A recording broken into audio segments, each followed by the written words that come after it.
Alright everyone, and welcome to a new very big series on Moxforge. So this time we will be playing the Survival Elves deck list. I planned it for a long time and I'm really a fan of the Elves archetype in general. A long time ago the Elves deck was the tier 0 deck. It was close to unbeatable until the meta adjusted. And yeah, as you can see, or as you know, there are the best sideboard options available to hate out the Elves deck, like Engineered Plague or Perish. But I really want to dive deep into this archetype, and I'm really interested. So in real life, I'm missing 3 Gaea's Cradle, so it would be a really expensive stretch to play it.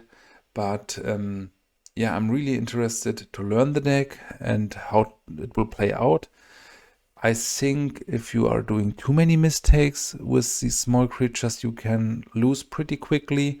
And I really want to deep dive on the strengths and weaknesses of the deck. So you see an estimate price tag here of about $6,000. So this is probably the most expensive pre-modern deck due to the 4 Survival of the Fittest and the 4 Gaea's Cradle. And yeah, for the first time, this is a pretty stock list. And for the meme, you will see 11 matches, or in English, 11 matches with the deck for my first tries. And yeah, let's just take a brief look at the first list. I think there are people making a better coverage of the initial list and how to master it. But yeah, it's a pretty stock list where you want to accelerate your mana fast with Fyndhorn Elves, Llanowar Elves, Priest of Titania, Quirion Rangers, to go into the higher end creatures like Deranged Hermit, Kamahl or Masticore. And you have a variety of strategies, like you can land a Tangle Wire to slow down the game a bit. And due to the fact that you are playing the cheap creatures and your opponent probably not, you can take advantage of that card above the initial advantage this card has with the fading and the fact that you can tap it for itself. I'm not a fan probably of the biorhythm. I think often it feels like win more or it's too clunky with 8 mana, but I'm willing to be surprised by that. And the core of the deck is the Survival of the Fittest engine. Like for that you got some silver bullets like Masticore, Kamahl and Nantuko Vigilante to handle things like Phyrexian Dreadnought and every other artifact or enchantment, or the one-off Caller of the Claw, which will grant you a bear for each creature that dies a turn. The good thing is that it has instant speed, so you can bring it in after a Wrath of God. And the small red splash in the deck is just for the one-off Anger. So you can grant your elves the ability to have haste, because you can either fetch your one-off mountain with the Yavimaya Granger or the Wooded Foothills.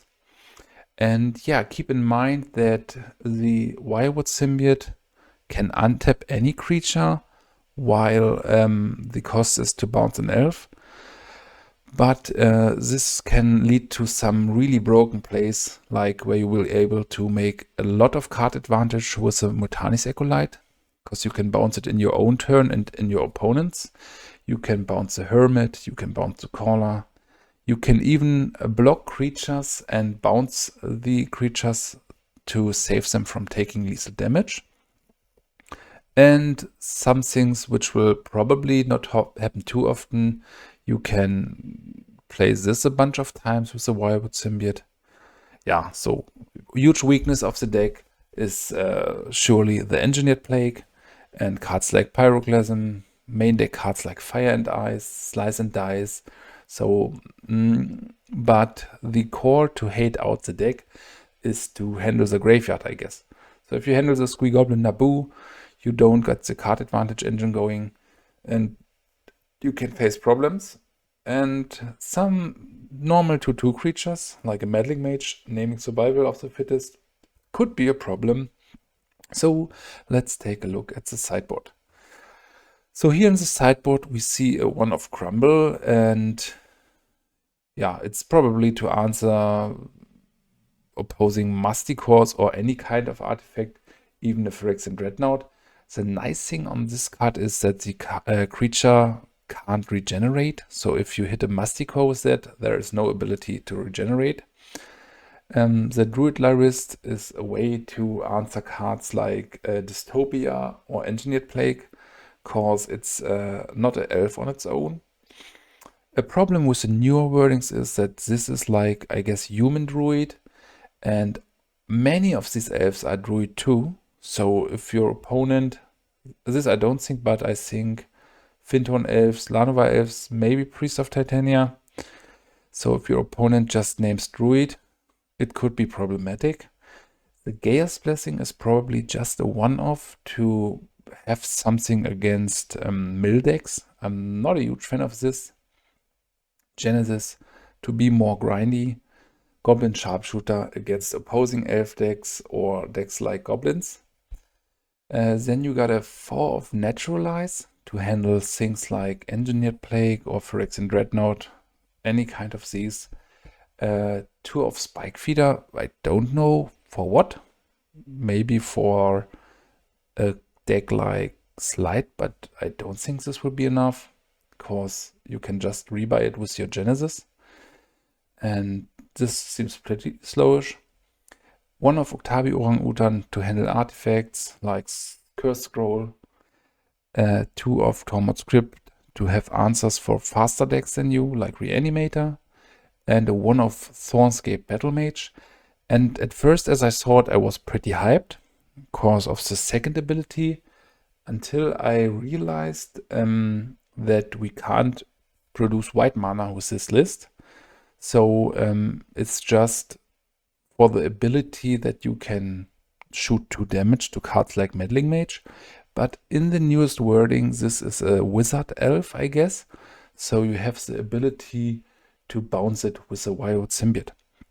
So this will be the first list I will make elf games with, or elf matches.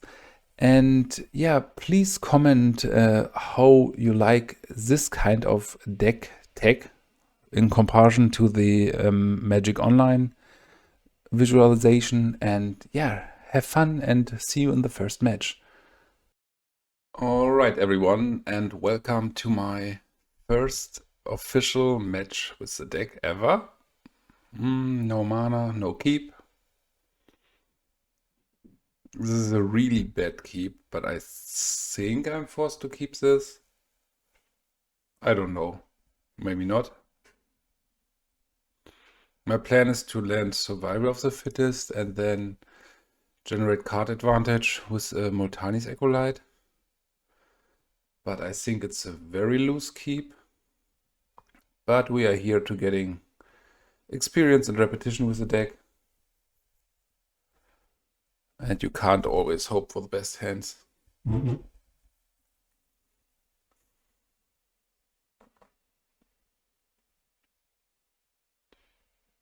This is possibly the worst draw we could get. We might run the Survival of the Fittest in 2 days, but I think we are forced to do this. Because against many blue decks, we are the aggressor.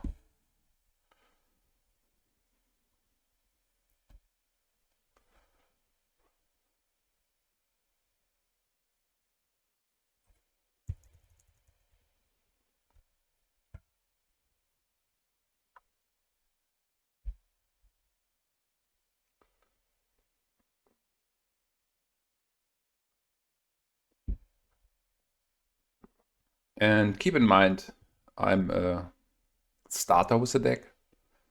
So I did one try in a solo session. Always wanted to play the deck, but in real life I'm missing 3 Gas Cradle, which is like €1,800.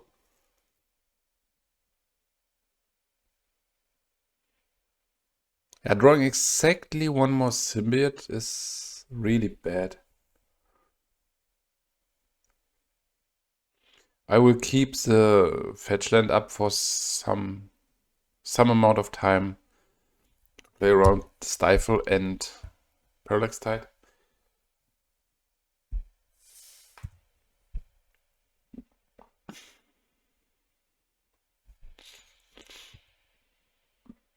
So if he taps out at some point here, I think I want to fetch in response. It's a bit awkward that one Mishra's Factory can kill our whole game plan we have right now. And the Hermit will be countered for sure.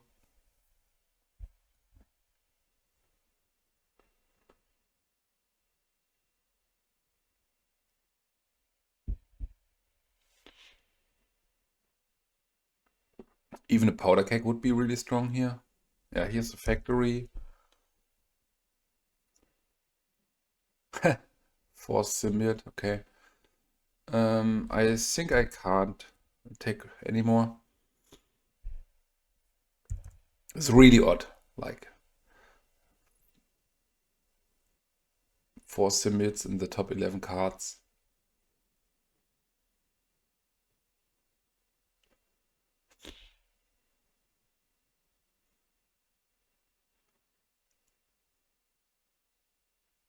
Parallax Tide, no Dreadnought.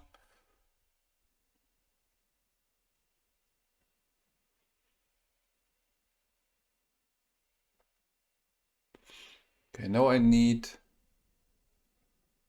Tangle Wire is fine. I might be forced to attack first to not run this into a card like Mana Leak. But he can just take the swing. It's 4 damage. Okay. So the problem is that he can just tap all his lands. Yeah. We are playing like 0 elves with our elf deck, which is odd.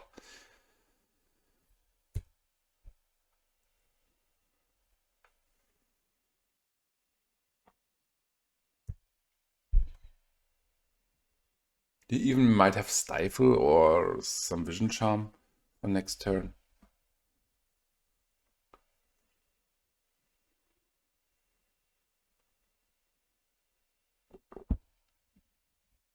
I still think the keep was fine.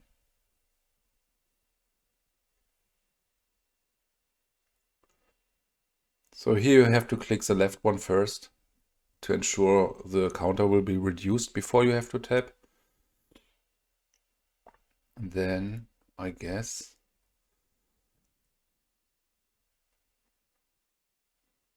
Yeah, this is over.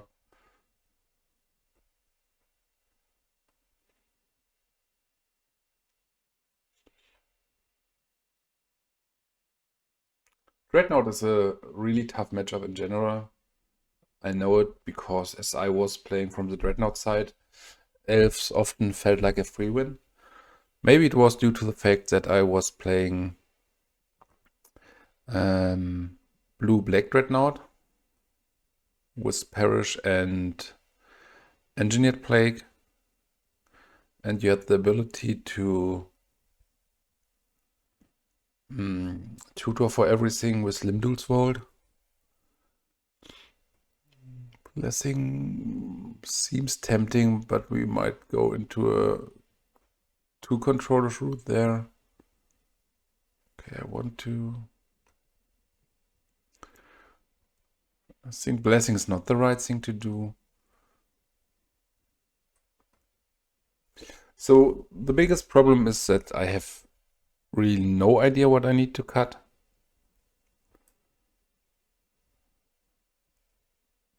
I just know that most times he's just Fairstar.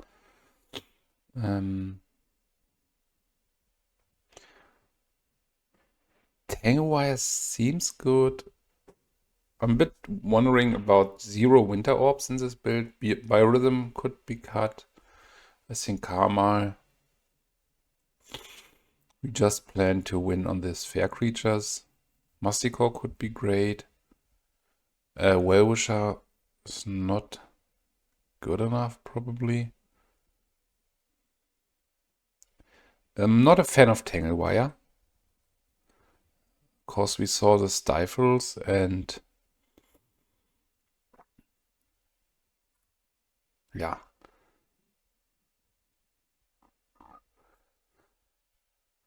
He has Stifle and he has a Vision Charm, so he can just control our Tangle Wire in some kind of. Not keepable. Not better. But I want to keep this. Probably want to ship one caller. So here we are missing interaction with the Dreadnought, which could backfire pretty quickly. We have the ability to draw some interaction, but again, I think next turn we will be exposed to some amount of daze action. Okay, this is a really bad draw. So let's get the Ranger down first. Float green. Okay, we can play Priest of Titania daze proof now. And next turn we have a ton of mana.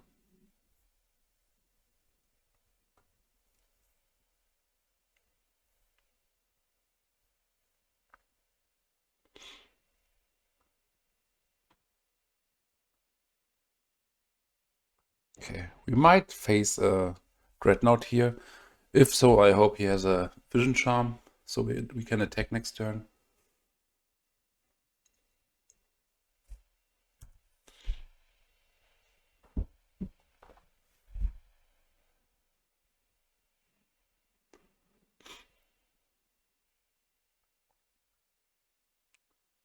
So he did a shuffle, really searching for some amount of powder keg there. He has no mana to counter. Forest is a really bad draw.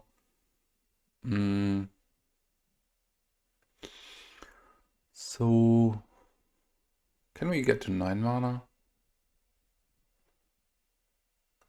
4, 5 to play this.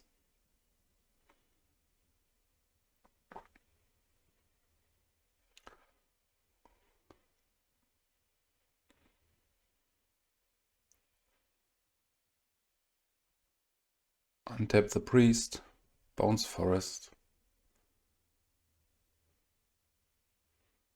He can't even counter the Masticore with a card like Null.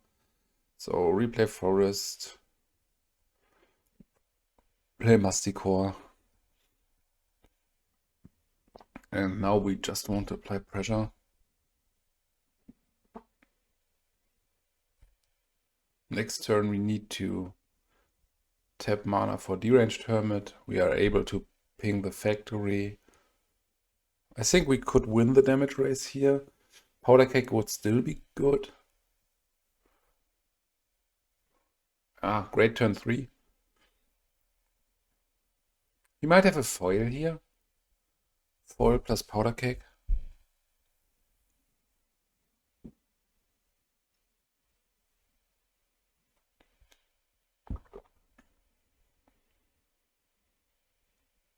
Alright, turn 3 win.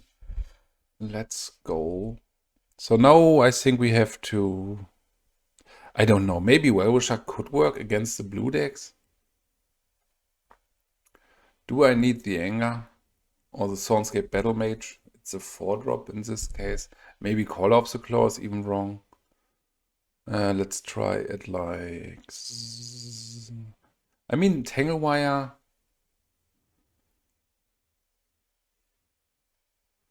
is tempting, but... let's try it like this. Stay aggressive, have some answers. I mean, against the blue decks, even the Wellwisher is probably an answer. Because he has just some Powder Keg. Maybe a Hibernation.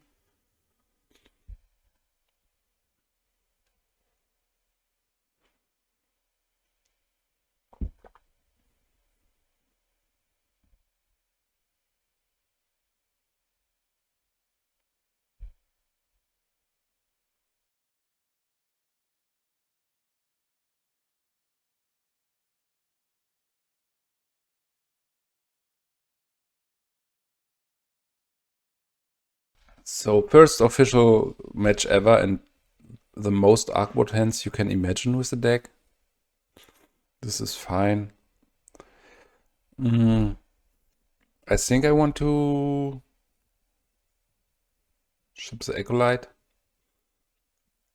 Because we have the ability to redraw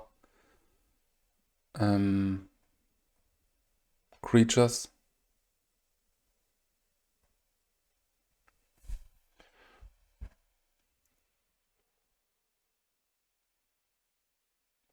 So he did a shuffle. Squee is a good creature, but just if we can stick the Survival of the Fittest. He could daze this. No. Okay, having the Crumble. Crumble is great. Okay, Stifle.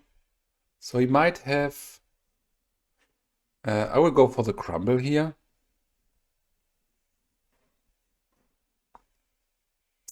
And should I run this Survival into daze? I don't think I'm forced to do this.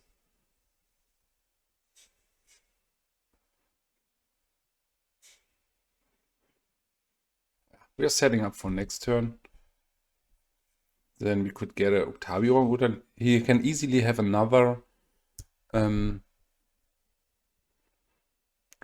Okay, Naturalize is sweet. I attack here.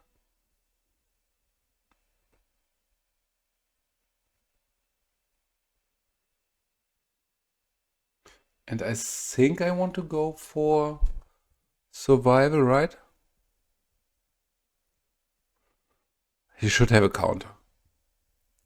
If I play Survival, he can't Impulse. Not sure yet.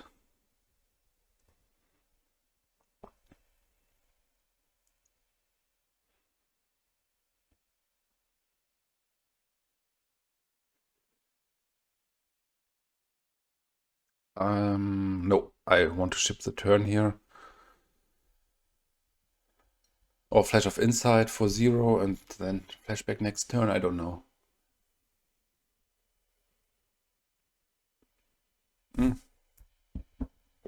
This is fine for me.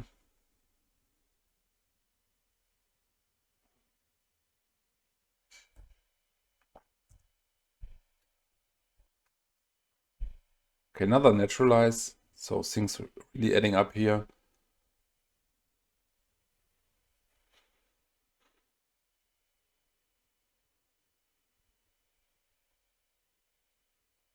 Float 1 green mana.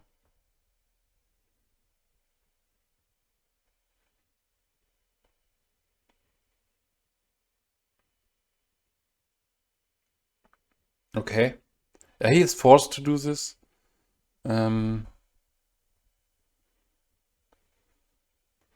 But I think I want to cash this in immediately to not run this into a stifle. Okay.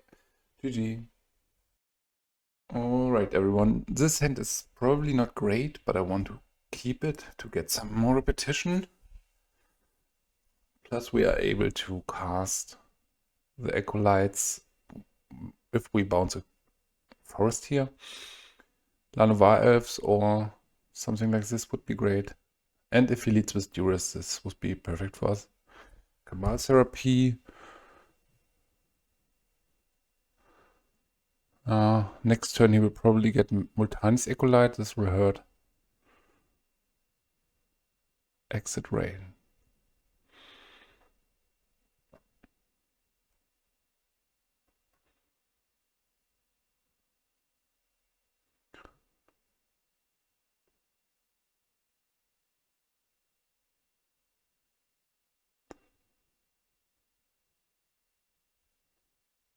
Okay, another land is fine, but I think we will lose both Acolytes next turn.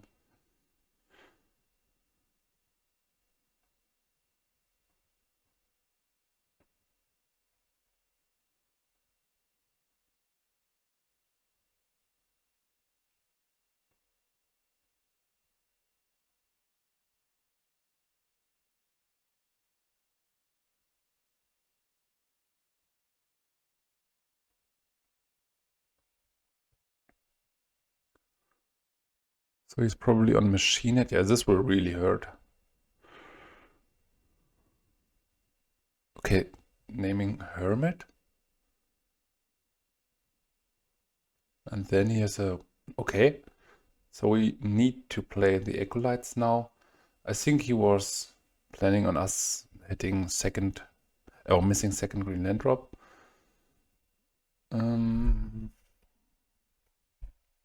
So here it would probably have been better to play Symbiote and Elves, but I don't want to allow this. Now it's a problem if he names Wirewood Symbiote.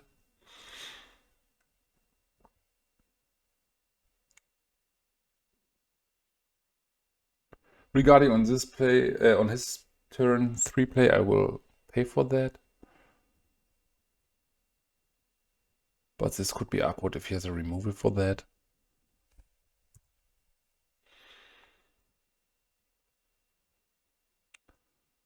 Okay, no, I don't want to pay for that. To protect the double Wirewood Symbiote. First.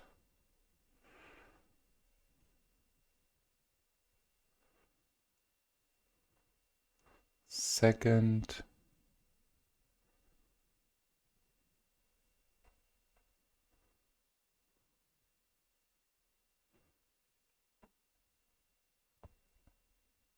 And third.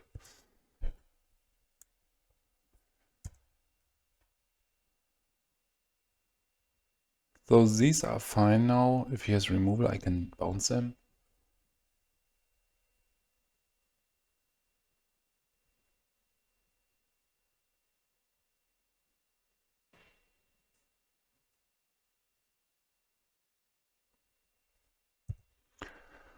So I think I want to ditch the Acolyte here. Otherwise, he will just flashback with Kamahl therapy.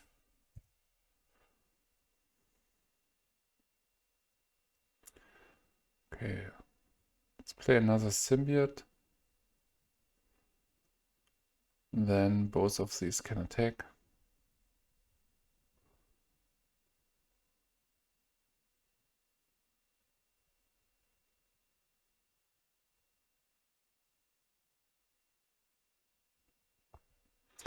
So untap this, bounce that.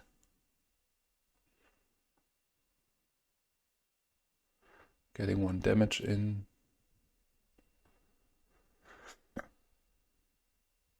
We can play this, so if we draw survival, we can bounce 1 back.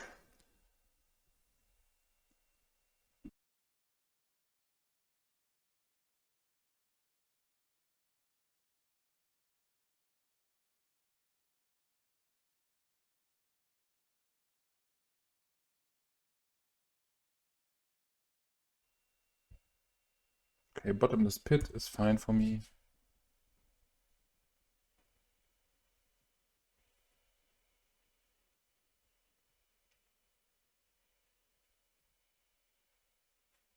The problem is if he has removal in his turn now. Okay, this is a clock. I still think we are favored here, but Factory is giving me a headache, so probably he's favored due to the combination of these cards.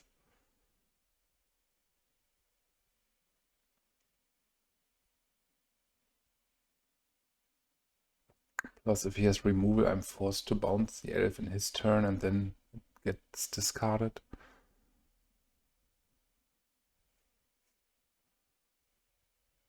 Okay, Cradle is not great, but it's not bad. I think I will attack with everything for now. Would be happy if he blocks the Symbiote so we can trade. Okay, no blocks. So he's doing 6 a turn now. And he will win the damage race. But we have a lot of cards which can just win us the game. Almost on the spot. So we could trade 2 of our creatures against the factory. I don't want to do it. I will attack with everything again.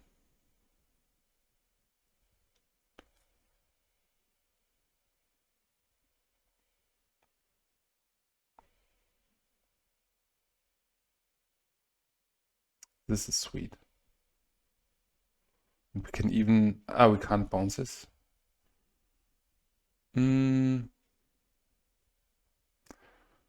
So here I want to attack first, right?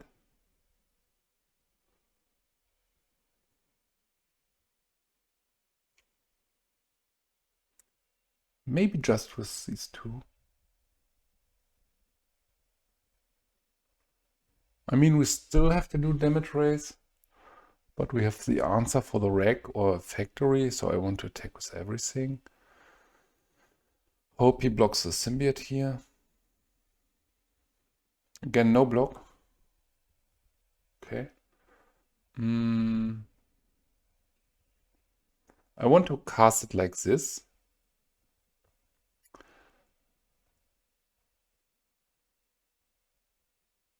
To have more flexibility if he has a wasteland, for example. Okay, then float green, untap this by bouncing that.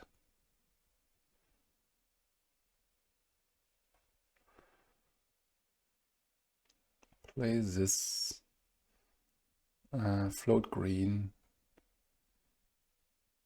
untap that by bouncing this.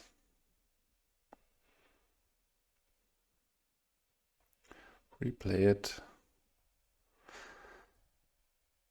We can do one more, I guess. Like here.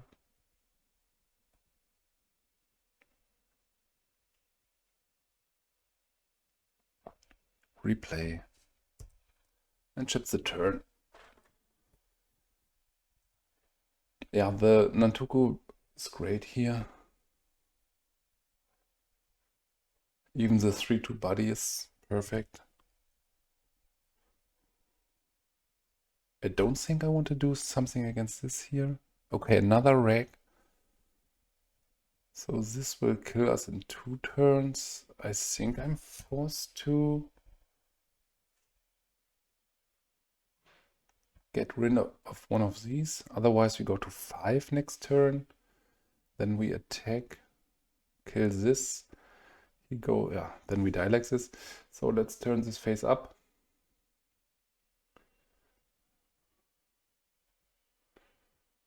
And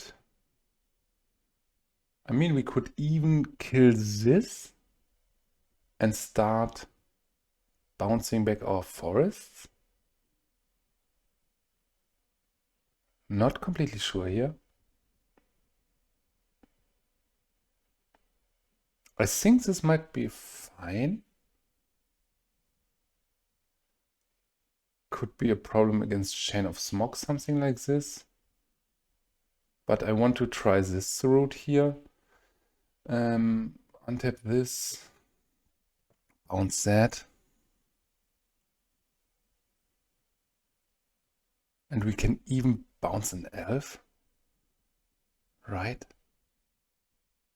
Like say, untap this, bounce this. Then we can't bounce another forest.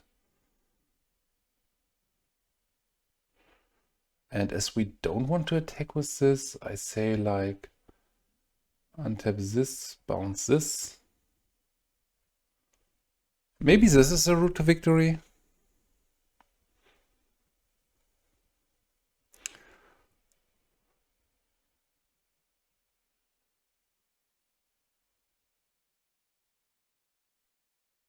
Okay, I want to attack with the Vigilante. And I think I want to play both of these again.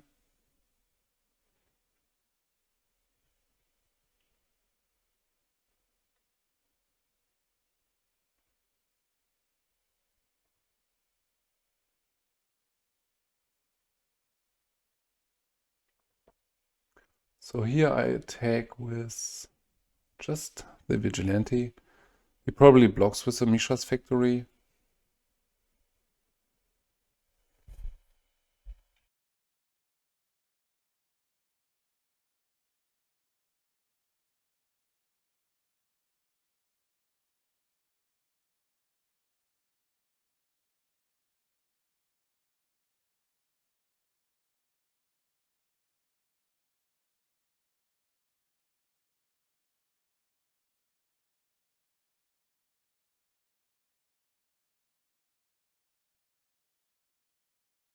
This is fine for us. I mean, he could have a lot of great top decks, but even we could have some good top decks.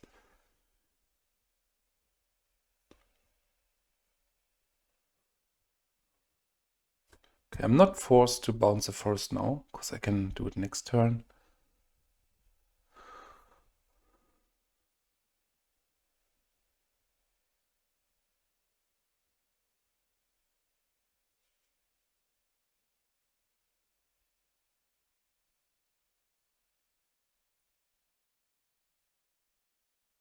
Even something like Curse Scroll or Hypnotic Spectre would be trouble for us.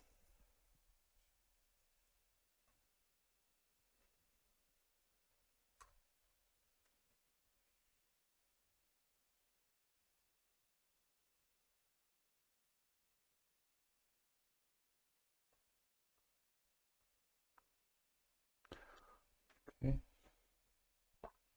So he has Pyroclasm, maybe?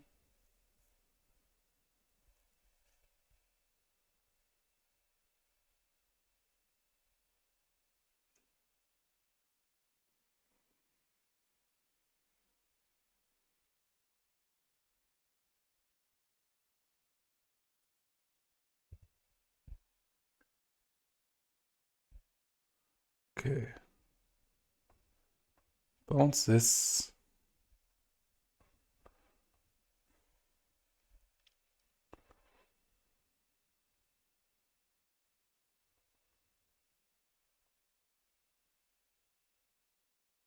Tangle Wire is fine.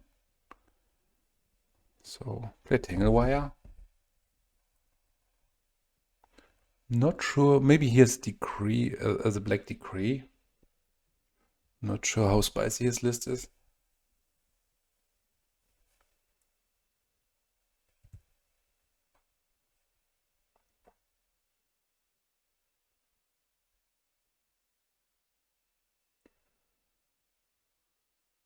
Tangle Wire is not great here.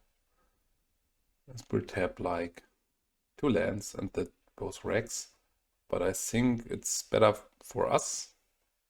Like even tapping 2 lands on his side. If we have Cradle, it's great. Okay, do we want to bounce here something? I don't think it's necessary.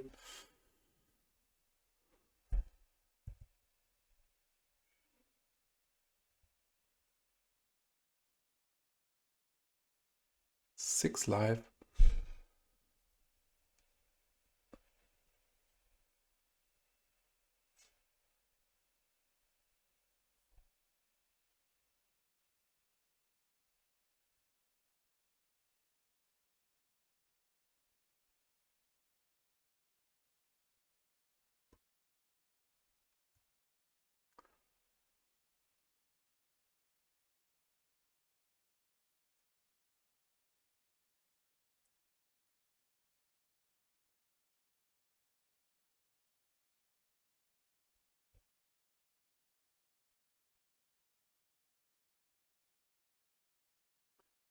Okay, again, the quick reminder to place this first. So click on this first. So the fading counter, I think I can afford 2 damage here. The fading counter is removed before you need to tap.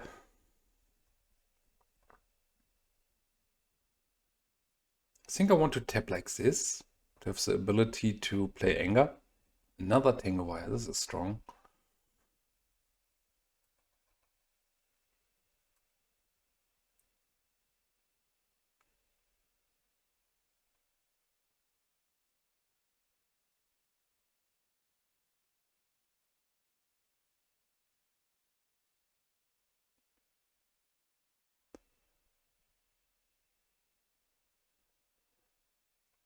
So untap this so that we can attack. I think I want to replay one and bounce it at his end step.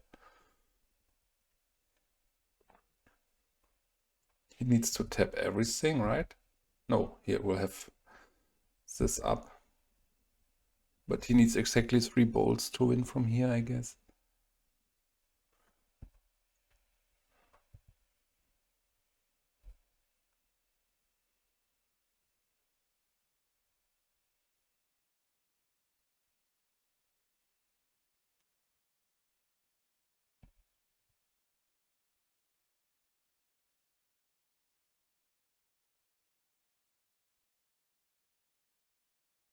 Ah, he needs to tap everything. I miscounted. And he's dead on board.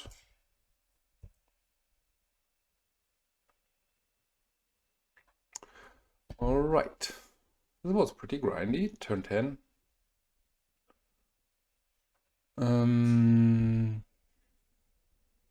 We need these to fight things like plagues.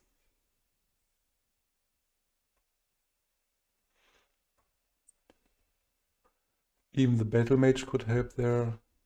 Genesis seems fine. Uktabi Orangutan seems good. But Biorism, I don't know if it's a matchup about speed, so I might cut back on anger. Tangle Wire probably not great with his cheap cards to tap.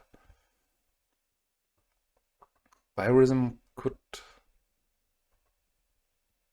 It's really expensive in the face of discard and...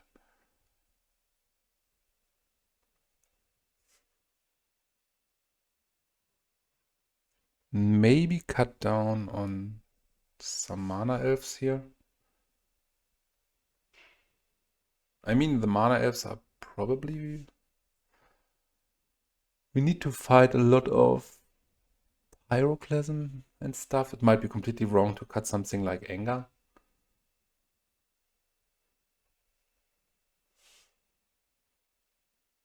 Crumble could be fine, but could be dead in some cases.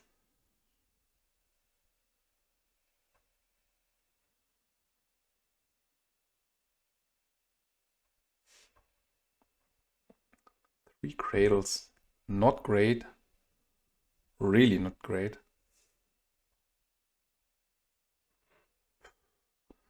But taking mulligans against his deck. I want to try this. I know it's bad, but we are 1 game ahead. We are not in a tournament right now. If he leads with Duress, it's fine for us. Yeah. So this is exactly what I meant. So 3 Cradles is really dead.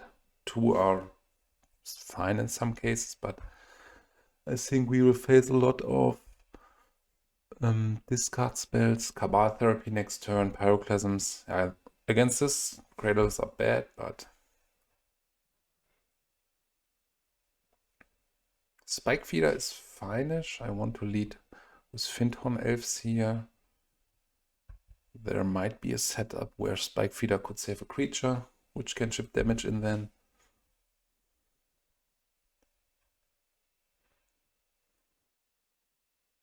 Okay, this is fine. So Cradle did everything I wanted. So I think it's time to play like this.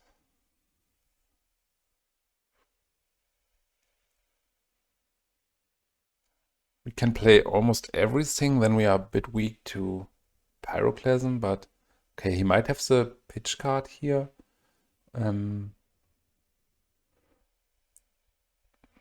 So double green for that.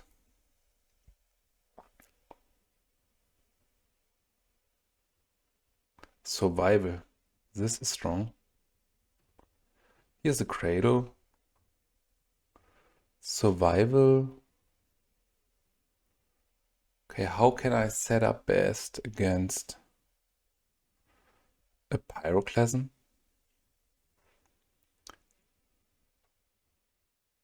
I think first thing we need to do is get Squee. Right. Caller could be great, but we can't cast it. Okay, we don't have more mana for now. So let's get Squee first. I think it's the most secure thing. Even after a discard spell, we can... This was a really strong turn too on our side. The deck is really unfair in some cases.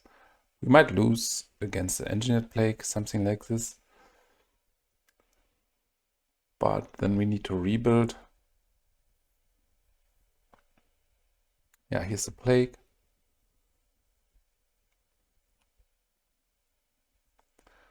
So now we need to slowly start generating card advantage.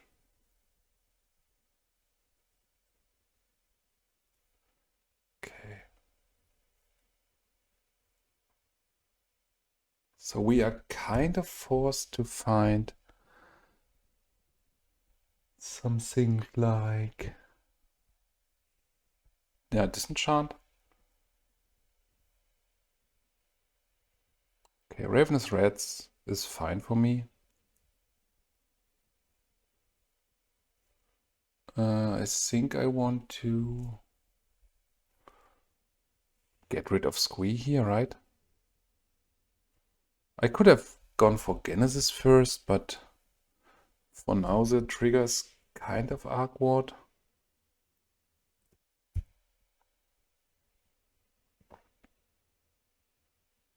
Do I want to cycle quicker through my deck? I think it might be worth it.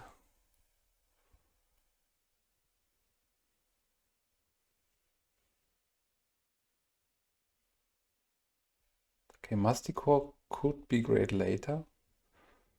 Uktabi Orangutan not now. Granger could be something for later.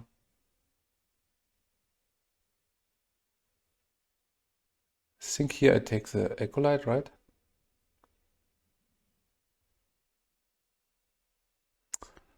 I mean, I could take the Symbiote, but I can do it. Yeah, not playing this perfectly, to be honest.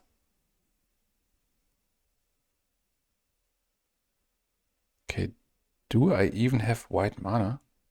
I don't think so. So this is just in for the meddling mages? Okay. Activate this for that. Then we are kind of forced to go for the Symbiote, right?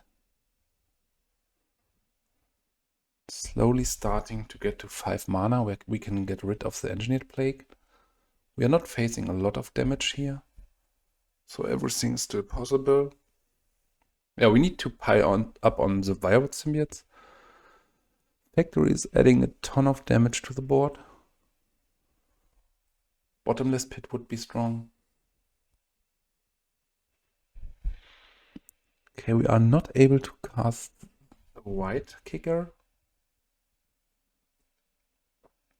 Okay, I don't want to block here.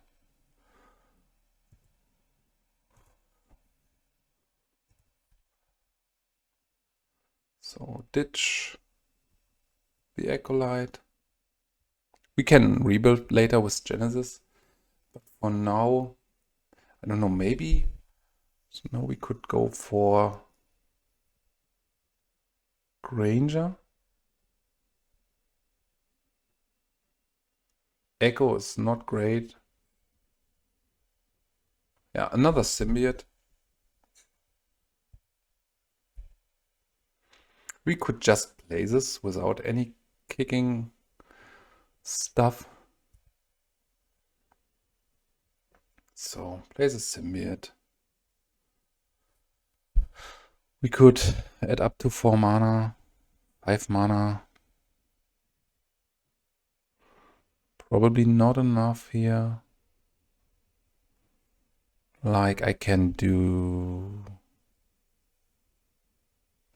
So for now I could make bear tokens, which is not too bad. But I need to play this Cradle. but it might be fine.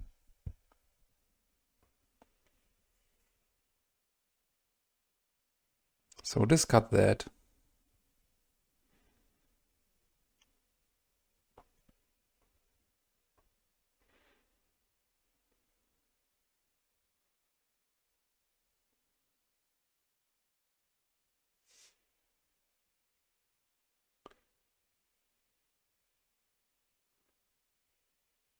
To go for Genesis first.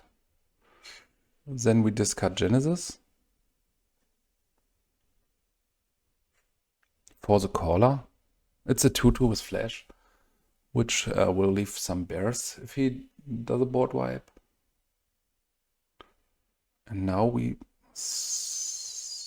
play this Cradle and ships a turn.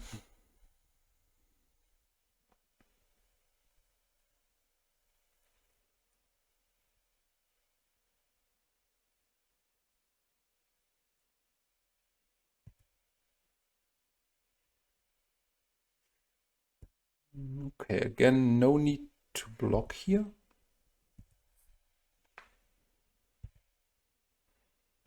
So next turn we are at 2, 4 mana. Do I want to get this down to add some more mana to the board? I think it's not worth it. Let's just untap here. Click on the spike feeder.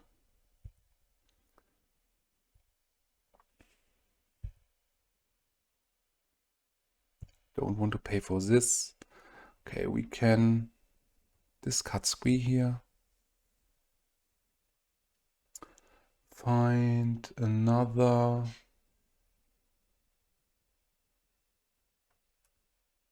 Almost misclicked on that. Wirewood Symbiote. Play the Symbiote. Flips the turn back. It's not feeling too wrong what I'm doing here.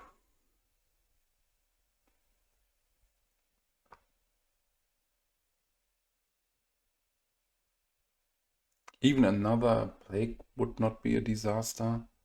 Okay, Edict. Do I want to float mana for the caller? Yes.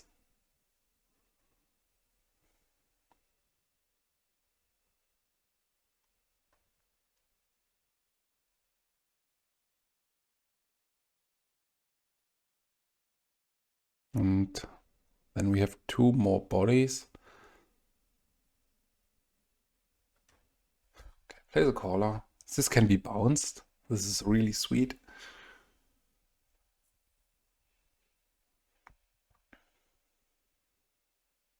Six mana, so we can get rid of the plague next turn.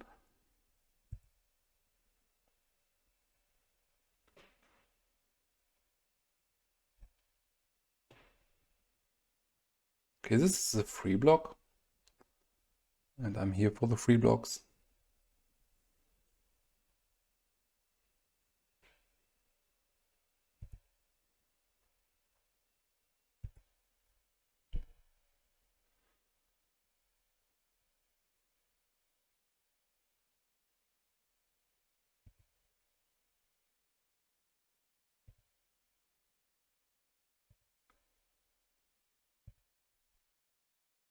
Okay, I don't want to bounce this, because I want to get rid of the engineered plague now.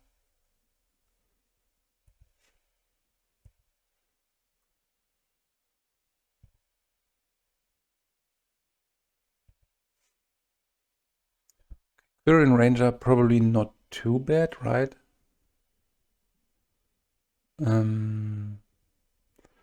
Discard this.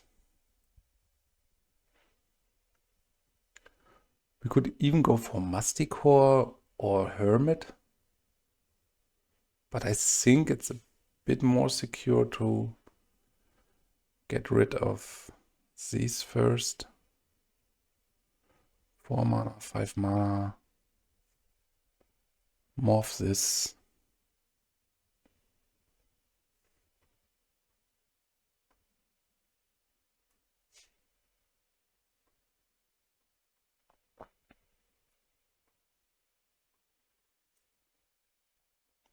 Yeah, it's amazing how well this deck works. So bouncing something here is not doing us any favor.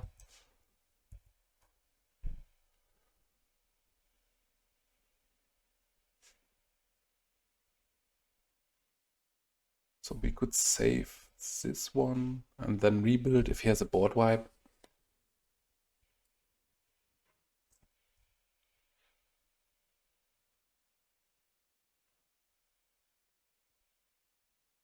Okay. All right, everyone, we are on the draw here with a pretty fine hand, I guess. So let's see what we are playing against. Sheevan Reef, so it could be the... Ugh, this is nasty. Could be the Maindeck or Blue-Red Dreadnought. Survival of the Fittest and Tangle Wire could help us stabilize here.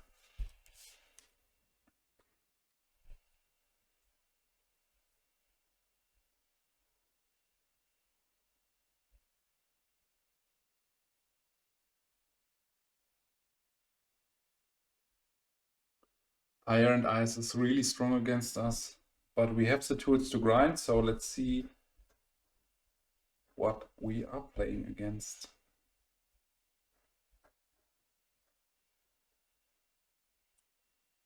Bolt. Bolt's bird. So here, in the face of not having a counterspell, he could daze, but I think it's right to let survival. Symbiote is fine. And start the process. He might have a stifle here. And start the process of generating card advantage with survival.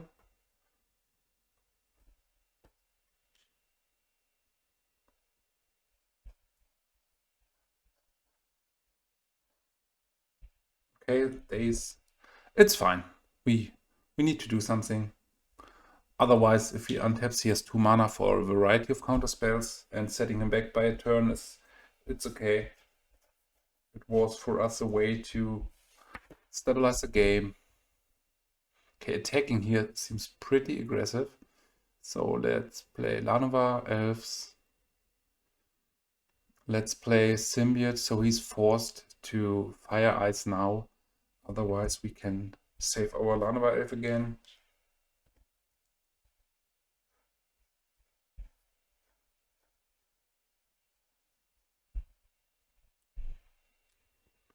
He has to go for the Symbiote. And this is fine.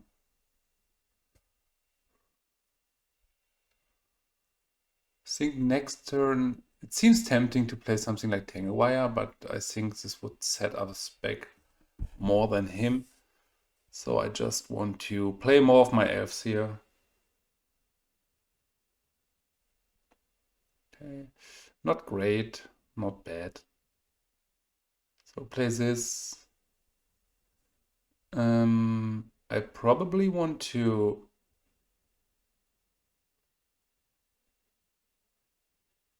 play the Priest of Titania first. Wellwisher could help us stabilize.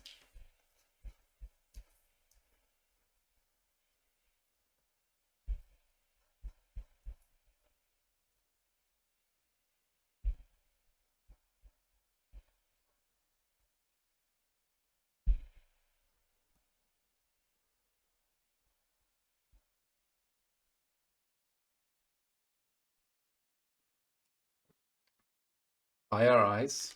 Yeah. He's having everything.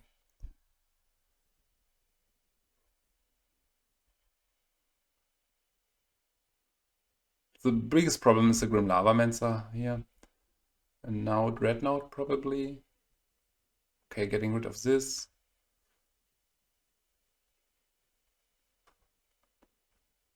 Let's play what we can play.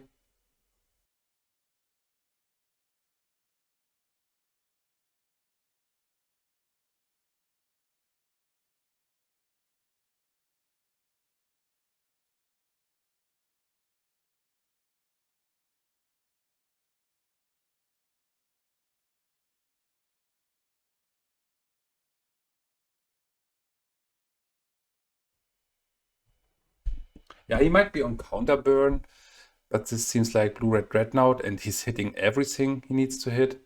So a bit odd to face this amount of hate in the first 14 cards or 13 cards. But it is what it is. Tangle Wire seems very weak here.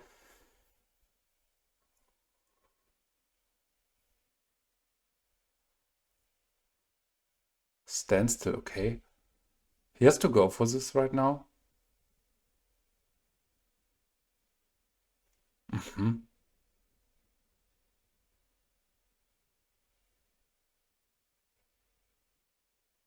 I don't know. I think I will just pass a turn here.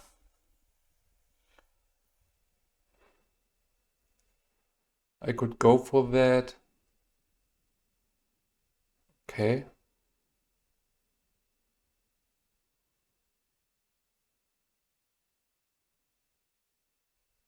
Okay, he attacks with these two. So if I disenchant one of these, he can...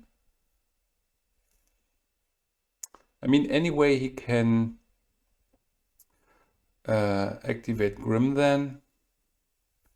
So it's tempting to get rid of both of these, and I have to fight a standstill because I need to resolve something. I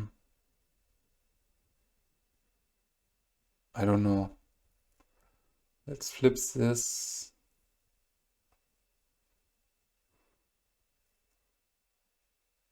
I think I want to go for that, but then we lose to the Grim. No, I go for that. So factories are giving me trouble. I have to hope that he just bricks when we're cracking the standstill.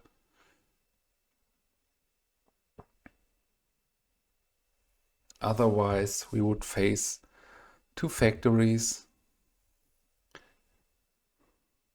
Yeah, with a survival, it would have been perfectly fine, I think. So let's crack the standstill here. Hope that we are having some amount of play here.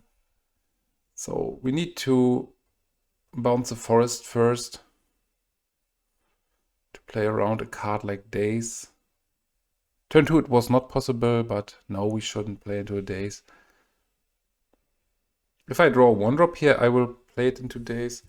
This is not too bad, to be honest.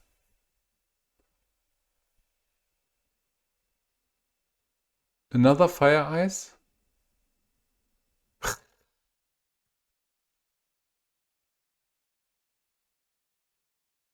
Yeah, this wins the whole game. Let's concede here. There is no comeback.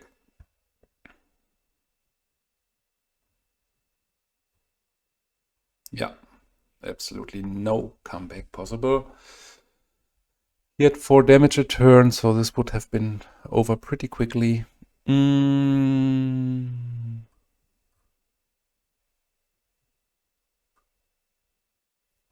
we need this. It's so awkward that we don't have a way to generate white mana. I don't want Biorhythm. Spike Feeder could be fine. Genesis is grindy. I might need the Sharpshooter. And I think he is on something like Dreadnought. So let's board for the Dreadnought plan. Let's get rid of a lot. 1 toughness creatures here.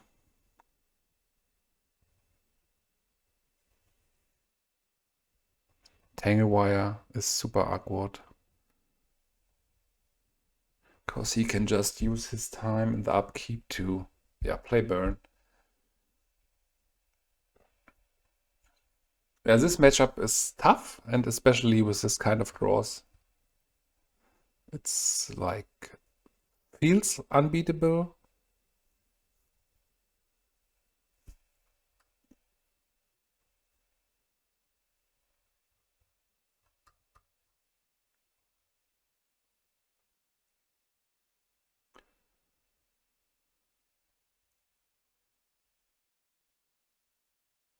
There would have been probably people yeah, trying this for longer, this game, but Yeah, I have a limited amount of time right now to test the deck, and I don't want to explore these games where the win chance is like 1% or even lower. So without the Grim Lava Mensa, I would have continued, but with the fact of him having at least 4 damage a turn, in the time I can make another one. So he might have Annul here, but Annul would set him back for at least 1 turn. Plus, I don't want to play into Fire Ice again. Yes. Yeah, but he's having everything, so he might have maybe 2 Annul, and he needs to bounce this, and has a playset of Fire Ice, plus other nasty burn spells. It was really odd that he led on this land. Probably means that he is not having too much land. Okay, if he bolts this, I'm perfectly fine with that. Okay. Blue, right. So I need to expose this to Fire and Ice, but Fire and Ice will be strong every time. So I attack here. We are not in a position where we can afford to play around Fire and Ice.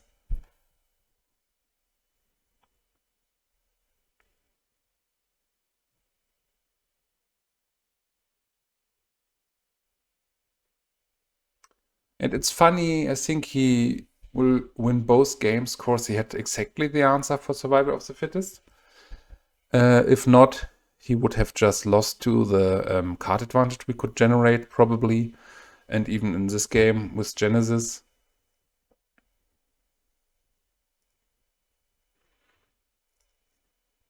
I want to fetch this right now. My hand is super awkward. Like, it couldn't be worse right now. But I don't want to run into Stifle. Okay, Jackal Pup probably means he's not on something like Dreadnought. So blue-red aggro burn, something like this.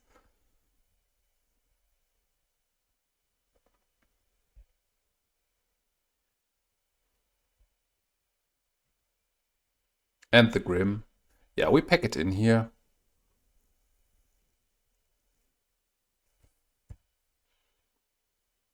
Quirion Ranger, not sure. Here's the Armther immediately with the Grim Lava Mensa, but I think we still have to play it. And he has 4 cards in hand. Alright.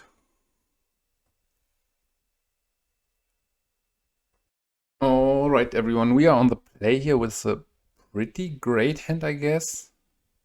So I keep this, lead with an early elf if my opponent has something like Duress or Cabal Therapy. I can still land the Tangle Wire next turn.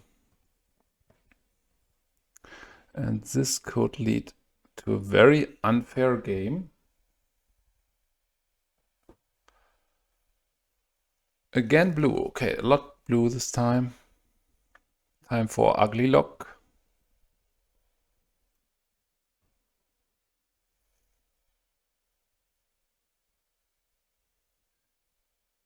No shuffle, so we are in danger. But if he has no foil, we have the ability to resolve survival. Tangle Wire seems tempting, but he will tap way less as we. So I think I am here for survival. Let's see if he has foil.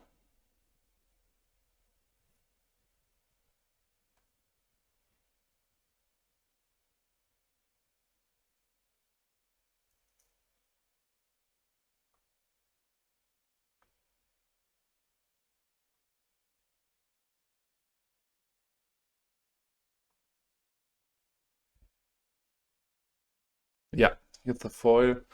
So we can try again next turn.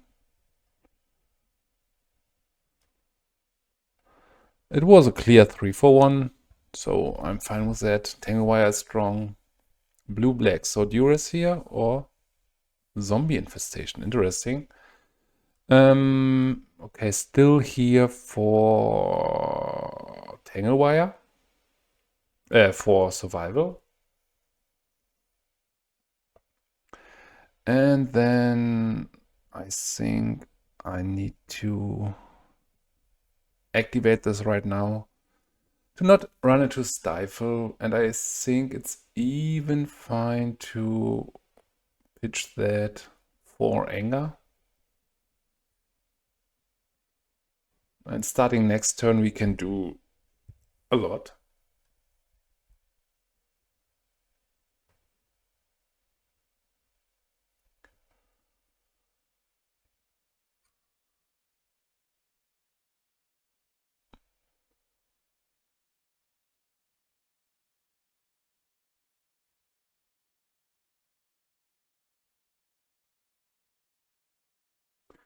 All right, let's return this. So we can tutor twice. I think we might need something like Priest of Titania here. So Quirion Ranger.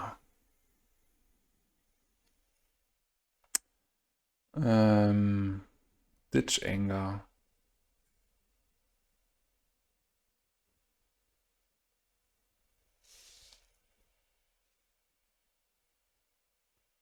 Get Priest of Titania. So we have the ability to pay a daze. And otherwise I want to untap here. So we got 3 mana. We want to go like this. And then probably go for the Hermit here.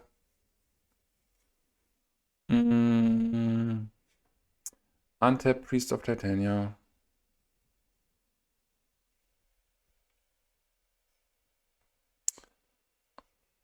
Cast the Hermit. Play the Cradle. Play Tangle Wire.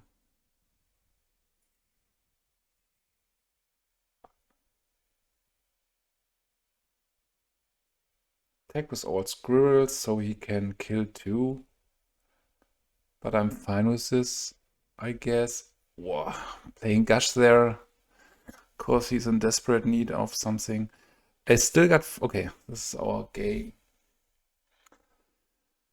Okay, this matchup seems fair.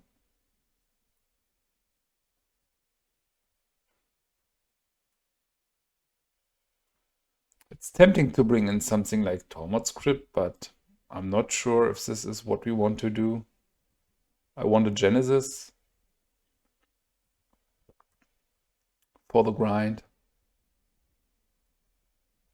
I'm not sure about Tangle Wire, because he can just generate a ton of zombies. I think I want to try Tormod Script. It's not too good probably, but it has some play.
Okay, I just saw that I was muted for a while, so I hope it wasn't too long. So let's see. I want to pay for this. Fyndhorn Elves. Again, we are having a similar problem like the turn before. So attack here first.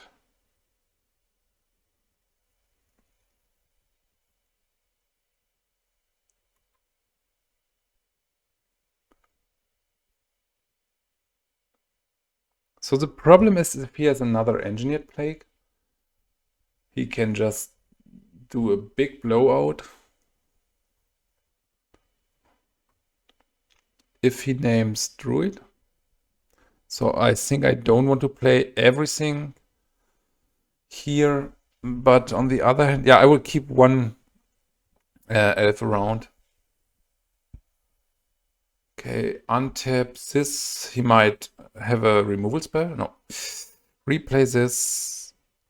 Play Llanowar Elves. And I want to keep one around here. So if he has another plague, we need to... I mean, maybe we don't need to pop it. But I'm really wishing again for my Tangle Wires.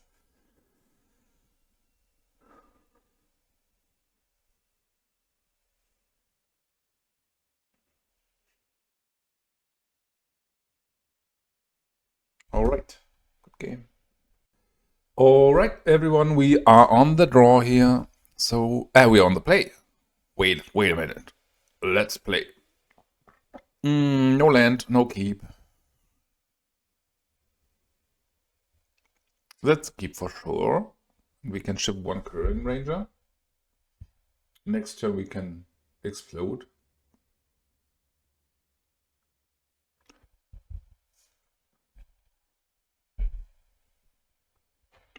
So ship one of these Rangers.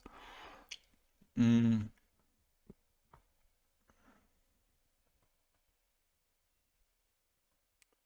a small argument for fetching immediately.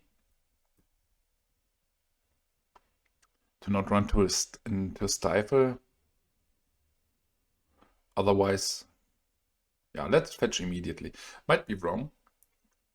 And this could be the small corner cases where you just win or lose with elves, but it feels wrong to search for a mountain in the early stage of the game if you just have 2 or 3 lands.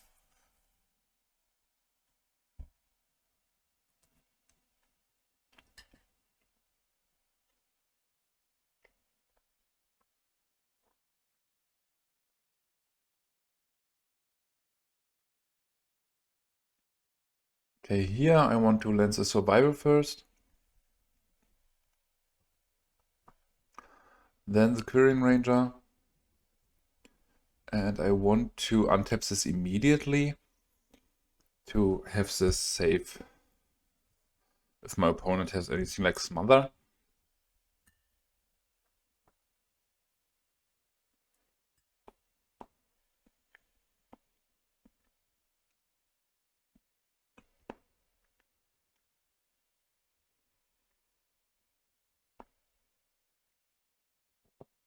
Okay, let's ditch this one for probably for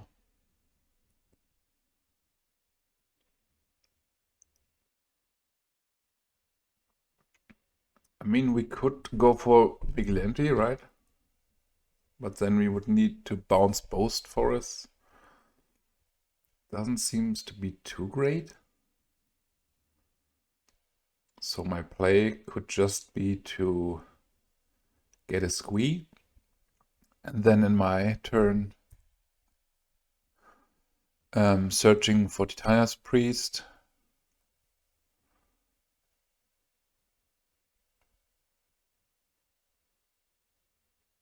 And then we set up a really explosive turn. He needs to handle this, and I think he has the skill to do it. in a white-green deck with Survival Online.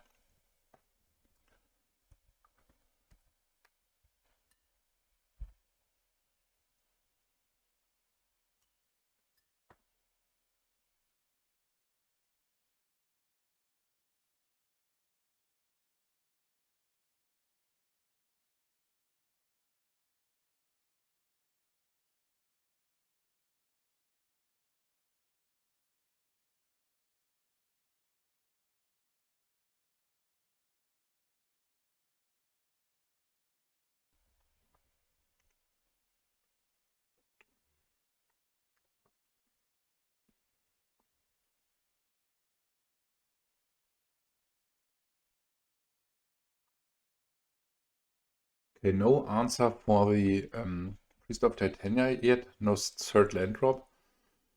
Symbiote is really good. So let's think for a second. What's the most damage we can do?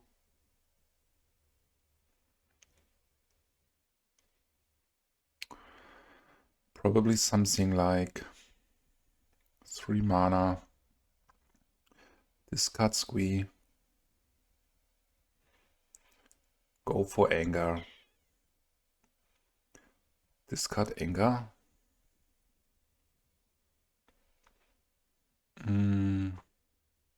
Get the Granger.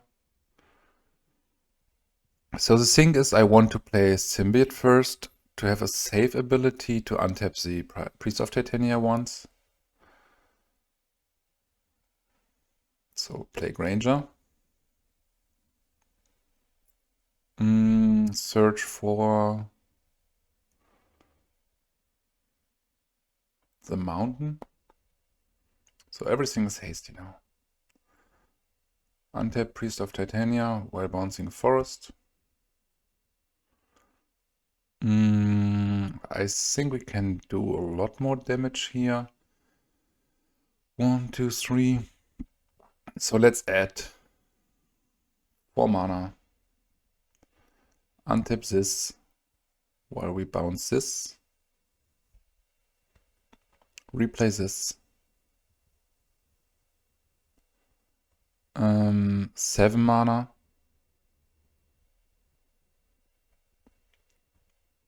Discard Hermit.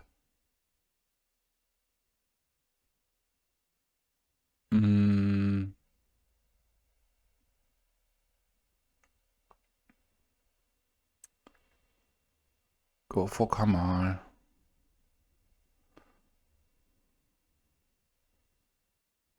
So now we can make again. This might be completely wrong what I'm doing here, but I just want to try to play this intuitive. Do a buff here. And then I guess it's exactly lethal. Yes.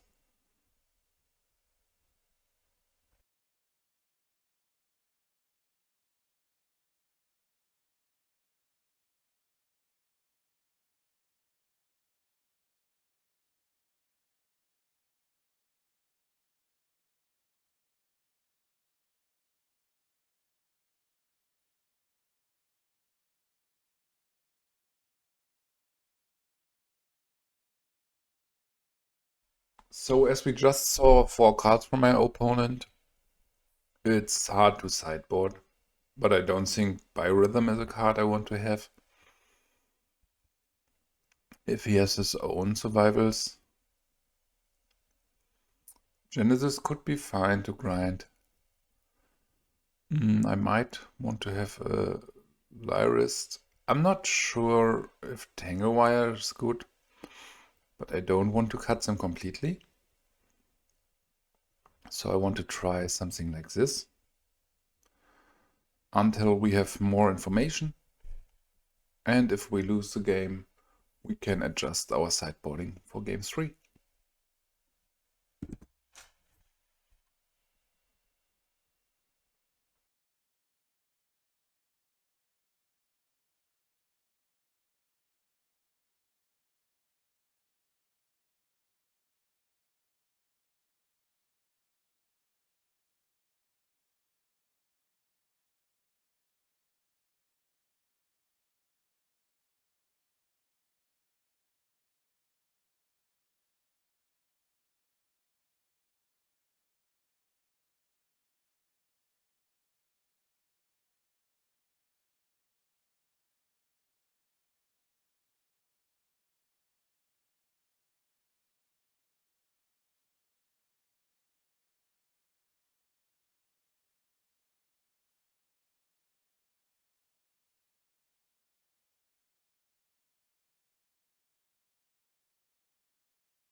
So this is a really fine hand. Maybe one land too much, but we got a lot of stuff to unpack here. My opponent's deck list looks really interesting, and I think Mirror's Guile is massively underplayed in the format.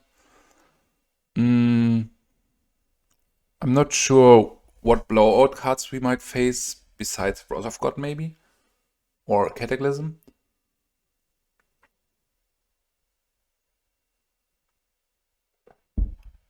To come back to my game 1 line, there would have been the possibility that you can just count everything, right? It's a point where my opponent has no swords to protest for my Priest of Titania. We knew that the coast was clear. And from this point, we could start to count everything. Like it would have taken 5 minutes maybe. But the downside is that, I want to have this in my, let's call it muscle memory, to try for these different lines. And I think it's easier to just try things out and then see if your gut feeling was right, with a disclaimer while testing.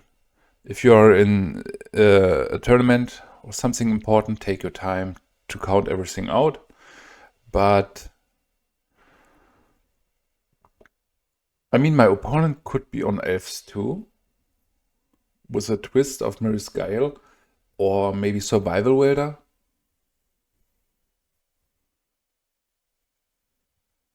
Again, he needs an answer for the Priest of Titania. Otherwise, it might be over next turn.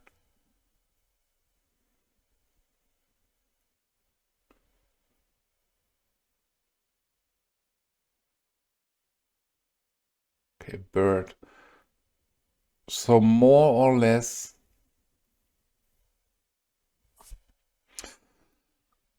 let's play this.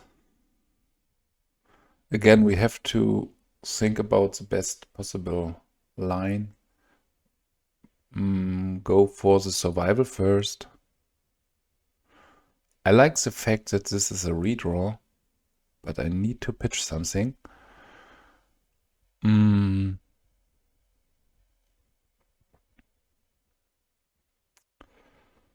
So I think I need at least one.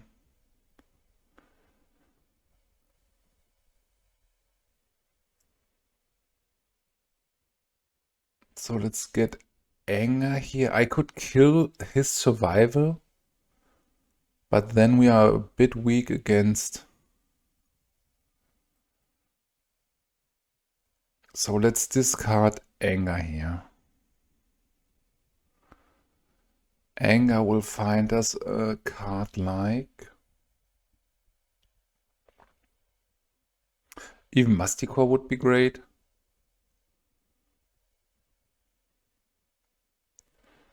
Symbiote could be fine. Quirion Ranger seems very good. So play this. Make 4 mana.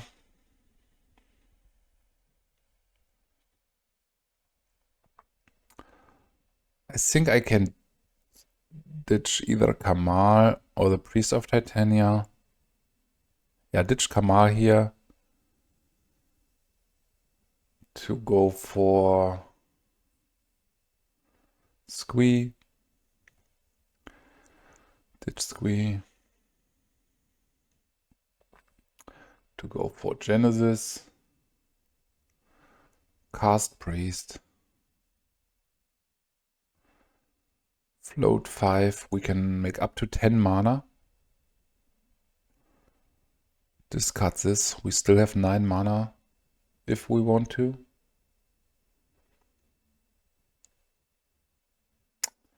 So I think it's time for the Symbiote, right? Play Symbiote. Untap this while bouncing the Ranger.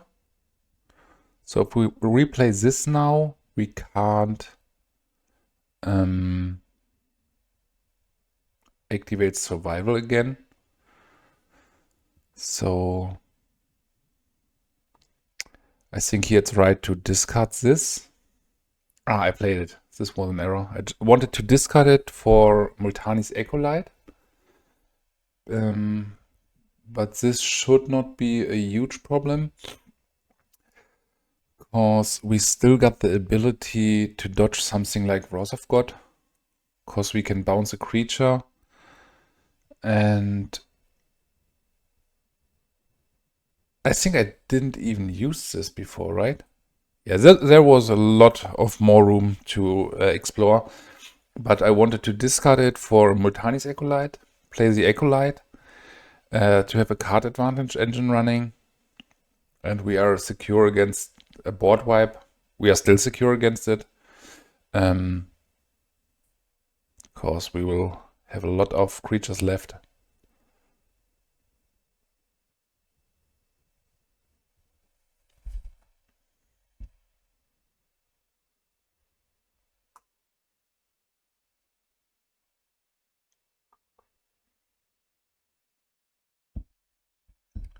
Okay, now he could get Goblin Sharpshooter, which would be a huge problem.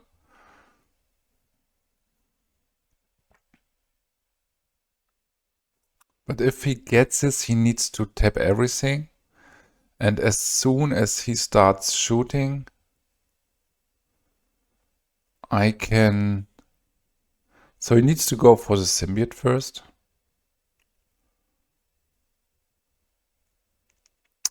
Okay, Symbiote. I want to bounce the Ranger. Wait, I want to untap the Priest of Titania while bouncing a Ranger. And then this is fine for me. And we have exactly the 4 mana. So float green. Now he should change phases. This can untap.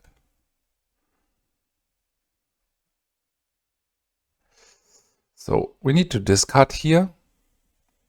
And this is a problem because we can't handle it yet. Okay, he continues shooting. This is a huge problem for him, because now we get just Caller of the Claw. And these are 2/2s.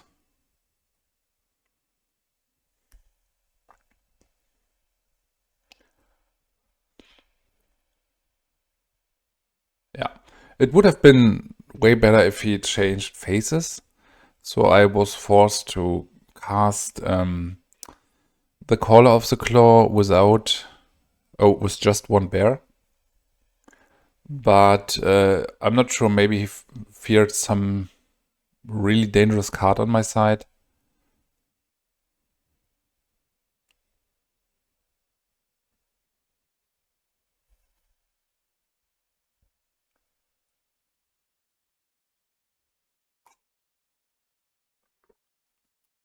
He could have a card like Pyrokinesis, which could change the game a bit, but as we got the card advantage engine running here. Okay, here's Fittest Elves, not great. But I need to discard this.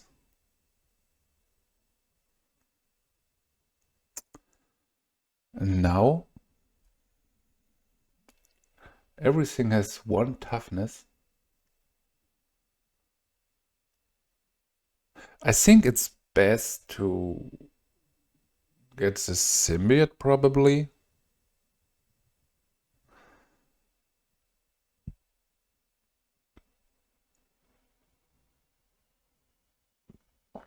Because then we can bounce the Caller. I need to attack first.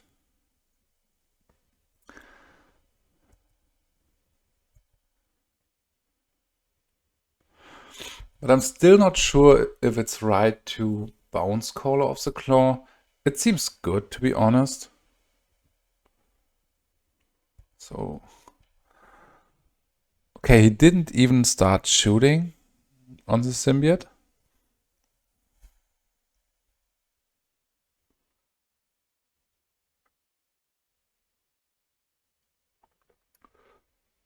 If he has another sharpshooter, which he might have.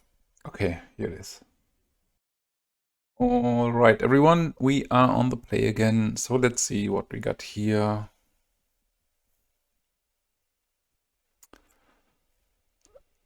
It does not look great, but I want to test this kind of hand.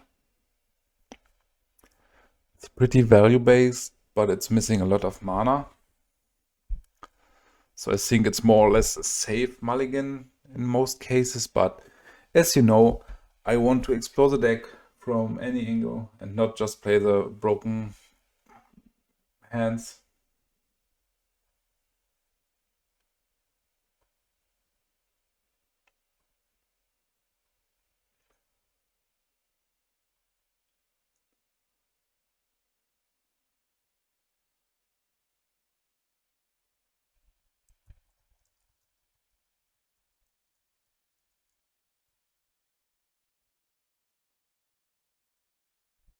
So we want to fetch here. Of course, we have another fetchy for the mountain anyways, and there is a possibility that we want a lot of green in first place.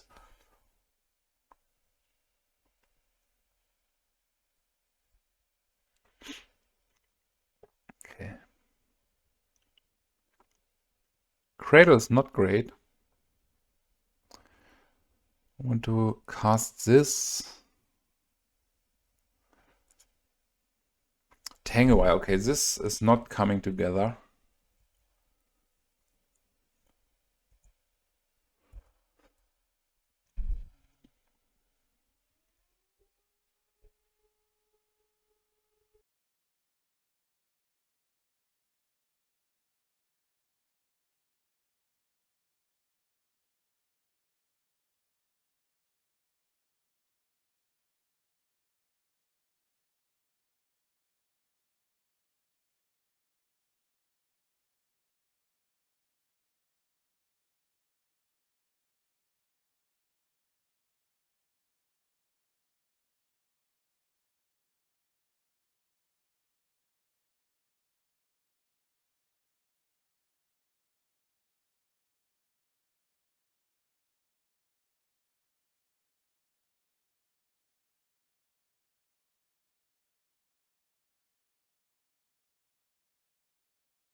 So I just stayed muted because the alarm goes off here next to me and it was a bit loud.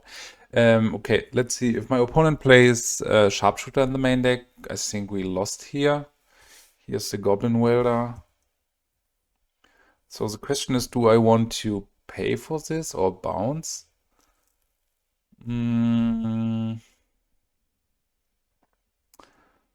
Okay, I want to bounce this.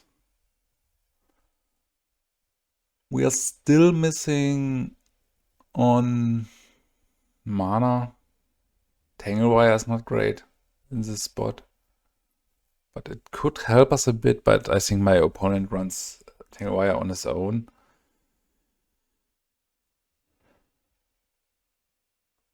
Alright. Fyndhorn Elves. So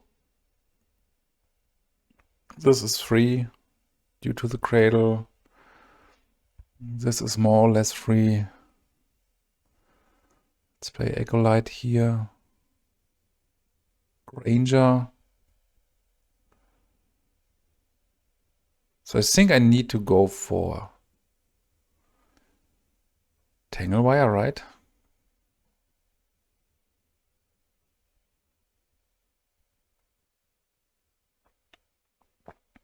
To Together with the second Tangle Wire, it could be good.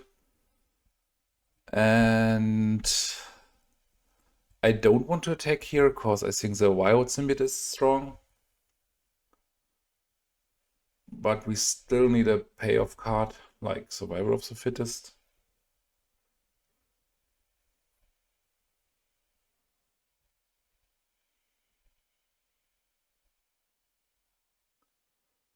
Okay, the Trike, this is a problem.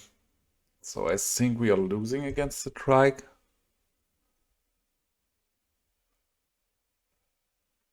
Because he can just take his 1-drop wall to do the exchange.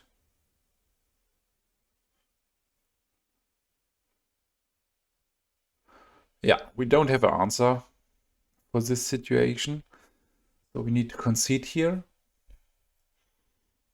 It was a really loose keep and it didn't work out. So our gut feeling was right there. So let's bring Crumble, Sharpshooter, Lyrist,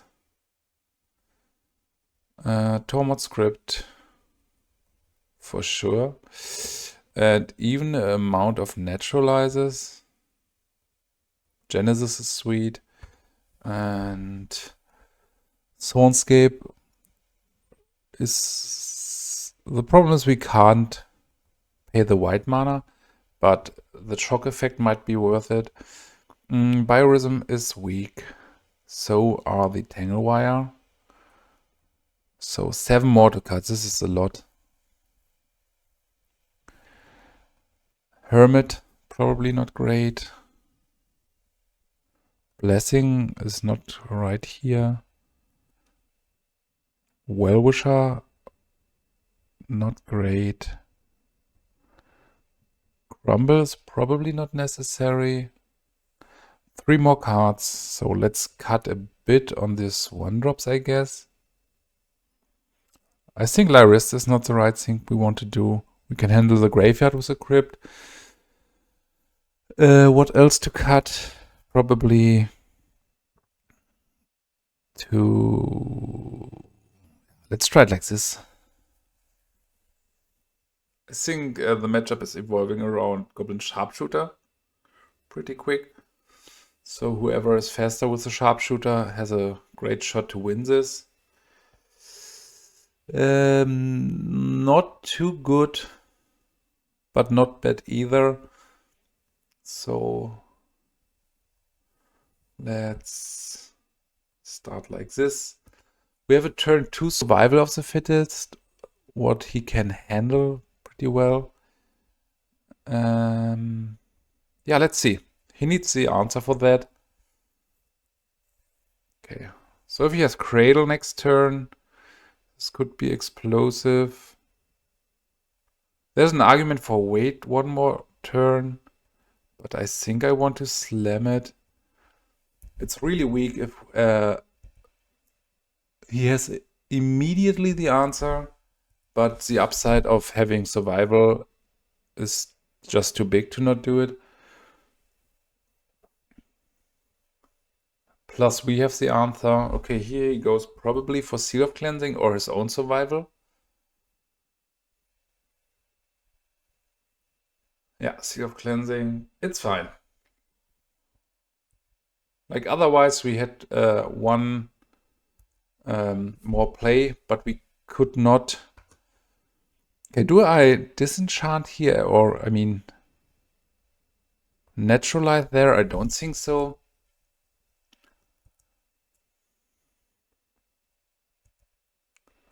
Attack here.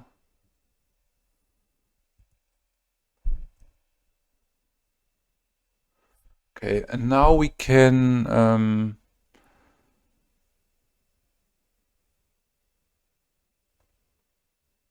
untap here. I don't think this will do anything, but I just want to play as good as I can to get the repetitions in. And now we got everything untapped in case of some anger plus explosive turn. Okay, now he will tutor for sure for the Sharpshooter, which is a huge problem.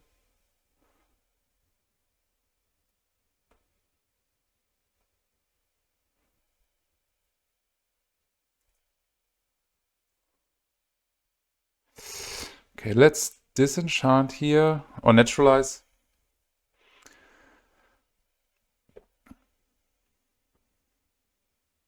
He might have another one, but it is what it is. Another symbiote is fine. I want to hide it to make the exchange with this symbiote attractive for him. And then if he blocks with the Welder, I can do the follow-up.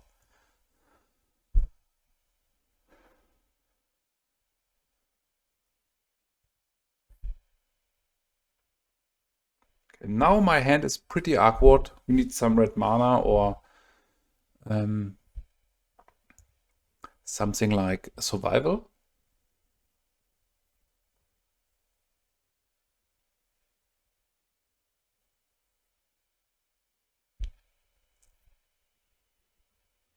Even a Multani's Acolyte would be perfect.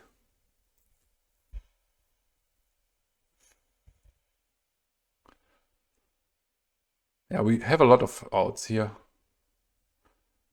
Okay, Windborn Muse is strong. I mean, at some point we can pay for that.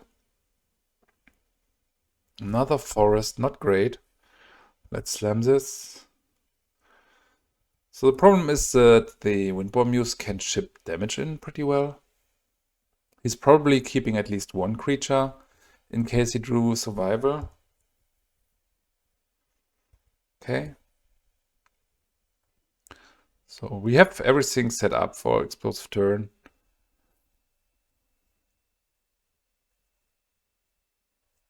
Hardcast Squee, okay. I think this is dangerous because you want to have this for survival of the fittest. Okay, these are a lot of dead draws.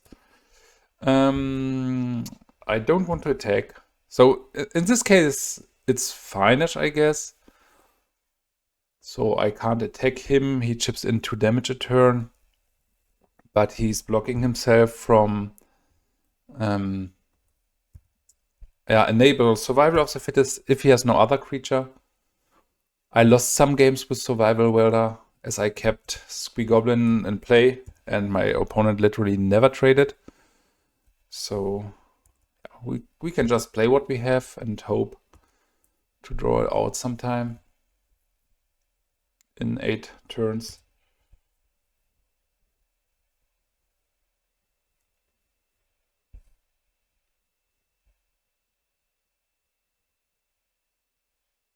Even a Kamahl would be great. Because it's just a 4/3 and Masticore would be really great. Yeah, here's a survival, so let's see if he has another creature. He has it, okay. So it was probably fine. So he goes for the trike there and we lose.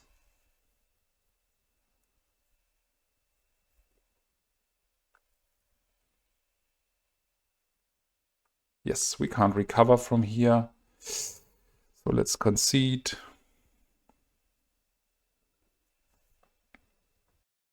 All right. We are on the play again. Not great, but it has some potential. Plus, it's a hand I never had like this before, so I want to try this.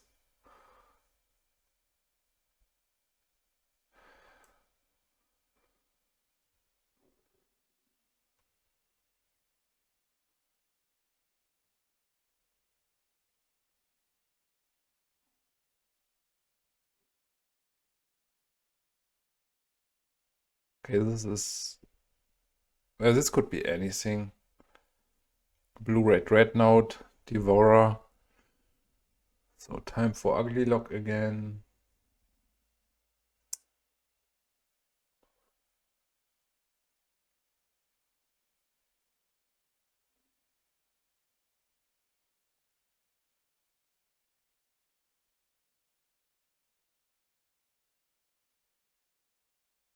No shuffle.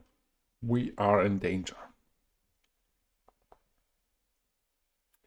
So here it could be fine to land Tangle Wire, but this will set us back to...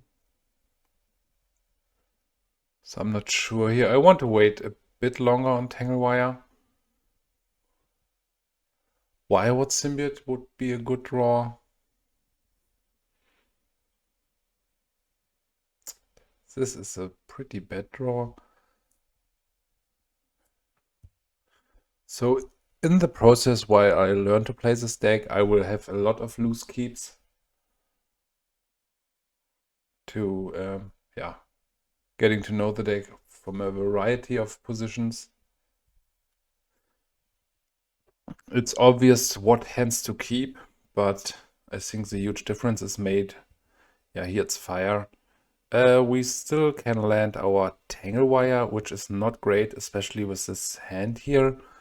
But these blue-red decks are giving me trouble.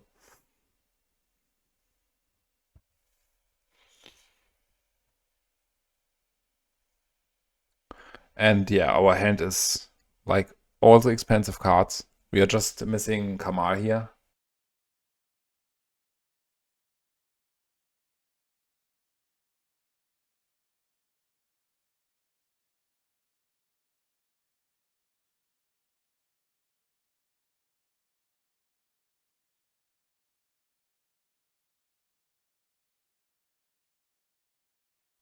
And the party would be complete.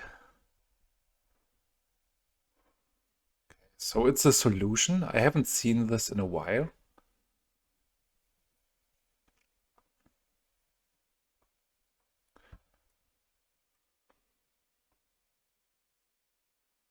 Okay, not too bad.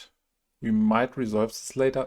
Mother of Runes is great in the case that he can just tap it for Tangle Wire. So here's counter mana up next turn. Yeah, so we will have trouble resolve the survival of the fittest.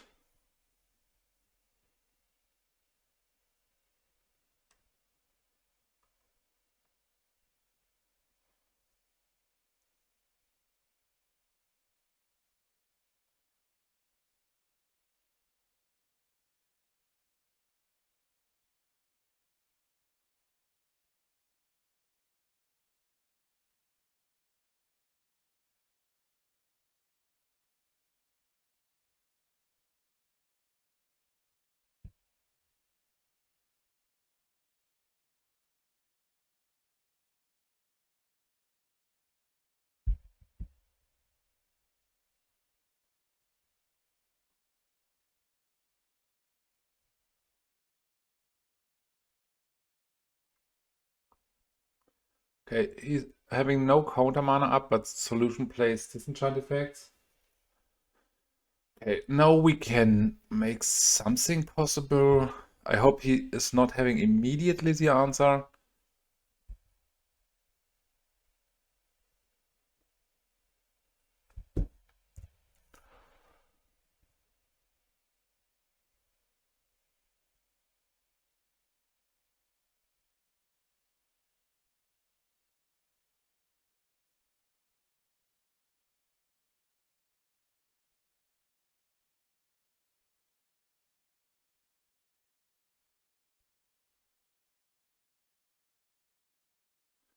Okay, so now we need to... I think I go with Squee first.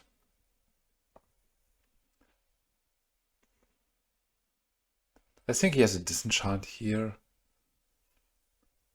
So here I want to...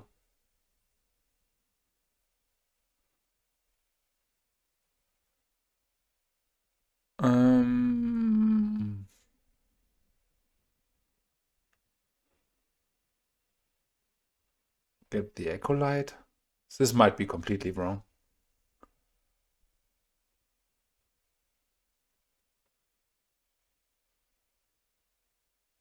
Yeah.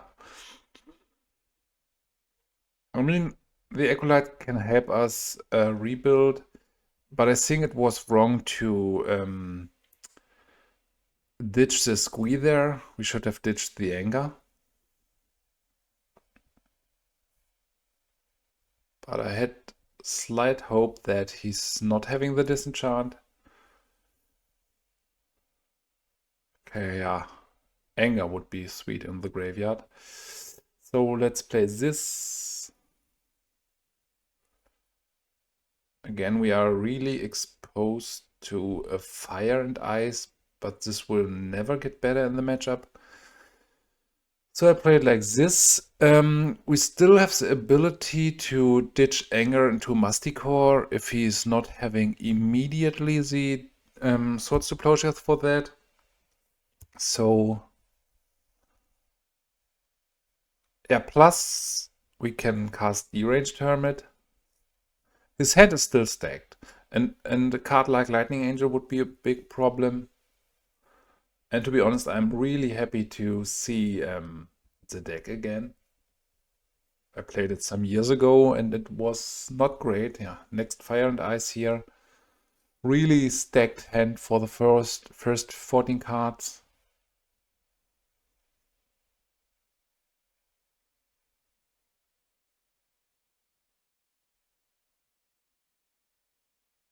Like really low probability to have exactly 2 Fire and Ice, the Disenchant. But these are the games you can't do much about and you lose them. So back then they played Mana League. But I'm not sure how well I can play around Mana League. Masticore is still fine. So yeah, I want to have some Masticore on board. They need to play into the Mana League here. Okay, Counterspell. So this is not a huge difference in this spot. I'm happy that one Counterspell is gone, because at some point I will be able to pay for Mana League.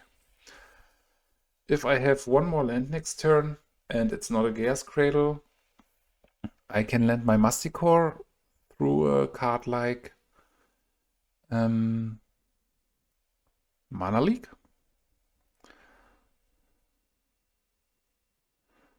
Okay, Fyndhorn Elves. Play the Elves. I think I play Anger here. It's not great to have it in play, to be honest, because you can just block and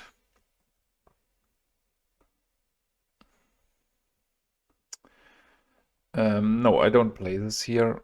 I want to have it in my graveyard, cause if he's still on an old list, they have trouble interacting with the graveyard. So I'm really relying on my Squee Goblin Nabob and Anger not to be sorted. So Fact or Fiction or Impulse here. It's an Impulse.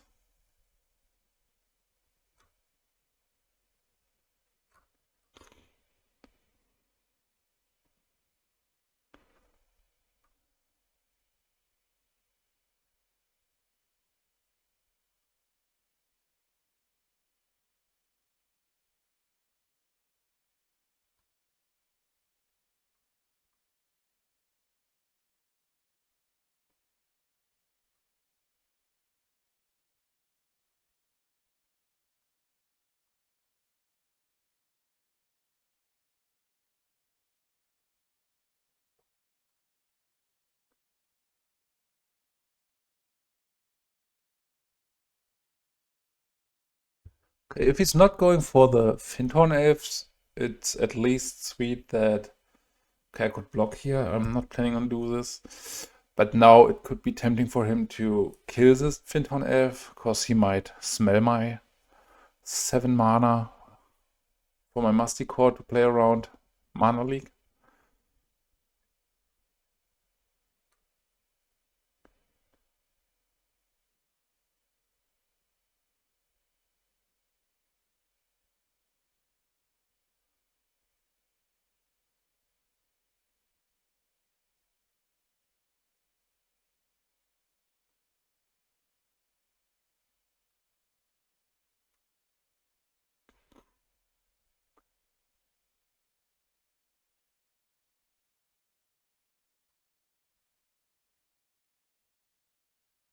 Okay, here's a Cradle. Not too bad.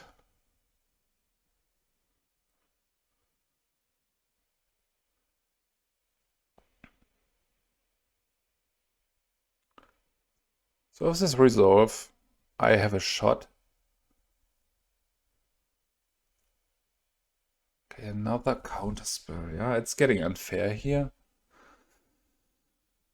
I want to keep my Cradle back.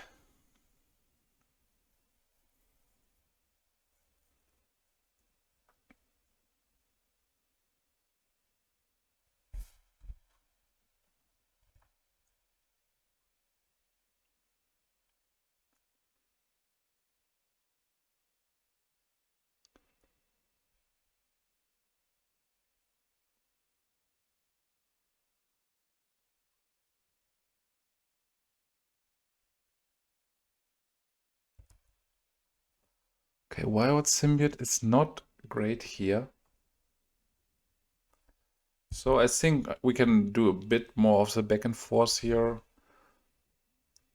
We probably lose against one Fact of Fiction, and his hand should be stacked, like he's missing 6 land drops for now. Let's block here. Feels better.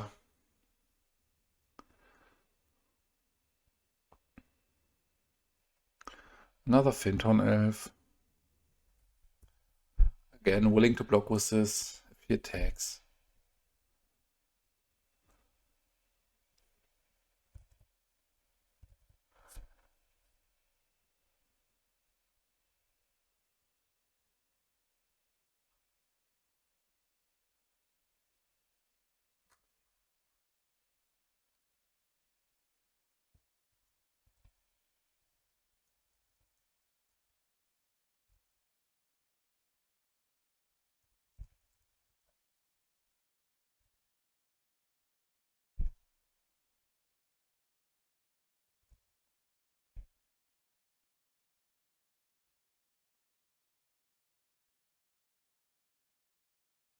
Okay, yeah, he's going for the bolt here, which he had last turn probably.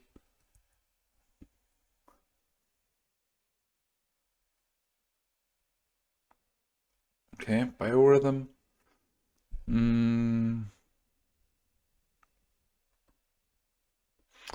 I feel forced to play Anger here. If this gets countered, it's fine for me.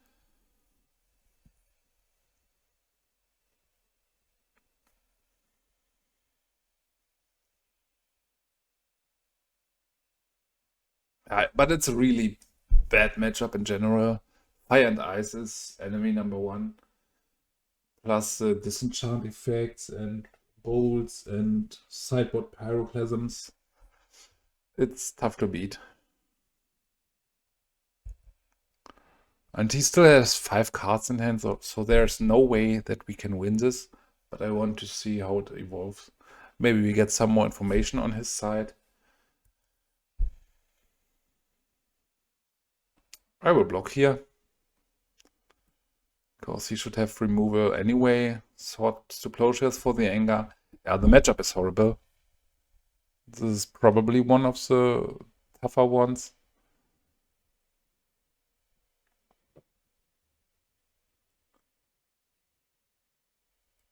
So if we draw land, I will slam Biorhythm. But then if he has a removal for that, we just lose.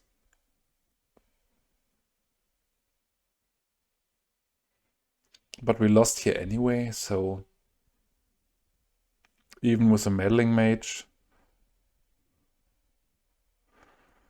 So let's cast the Hermit, getting this countered.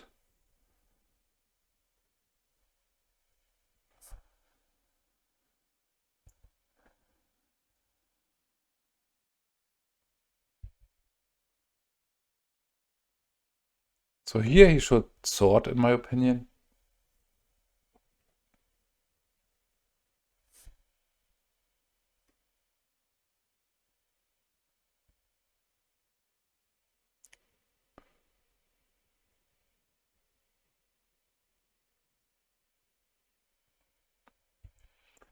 So we will play both creatures here. I'm not a fan of Biorhythm this far. So this seems like a pretty weak card to me. 8 mana is a lot.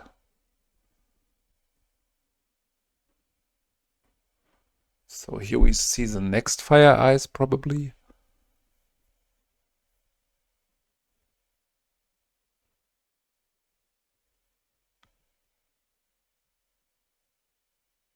I mean, there is a small possibility that he's stranded with just fetchlands and disenchant effects.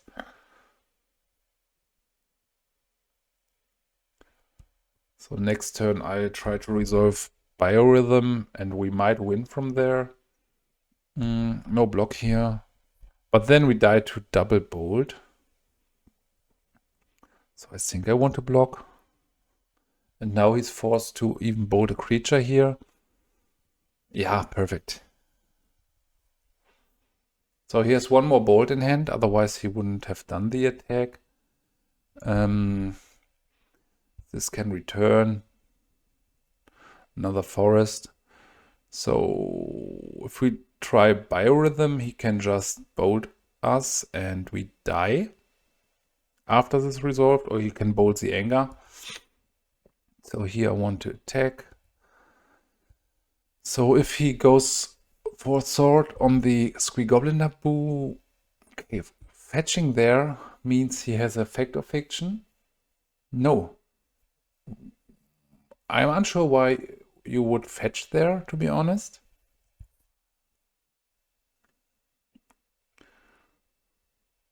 So again, we block.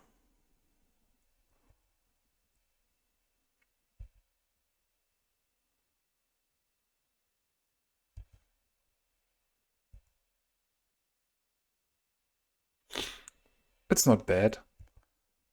We are weak against the Fire Ice then, but this is a good card anyway. I will go for the Squee Goblin first, because he knows about it.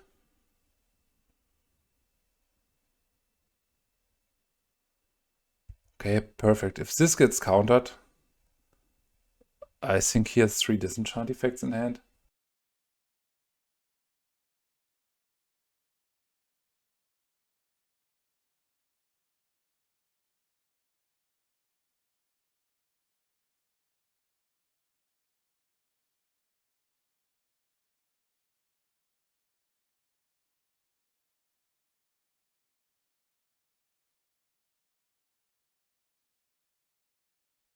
So I'm pretty sure he has 1 lightning bolt and 2 disenchant effects in hand. This returns. We want to play it first to see if we can attack here. So now we might see the sword here, which wouldn't be too bad. At some point he could even bolt the anger. He's going to 2. Fyndhorn Elves, a bit exposed to fire and ice, but at this point I'm happy to not getting fire iced in the face. Yeah, here's the sword. I don't know. Maybe he kept it for too long. Now we can take 1 more hit from this if he attacks.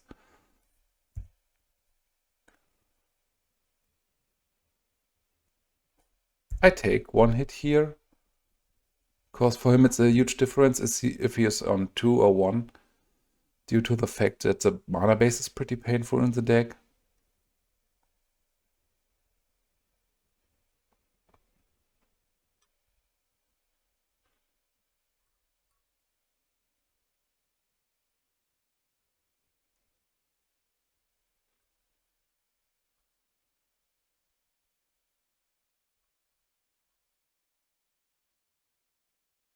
This is a problem.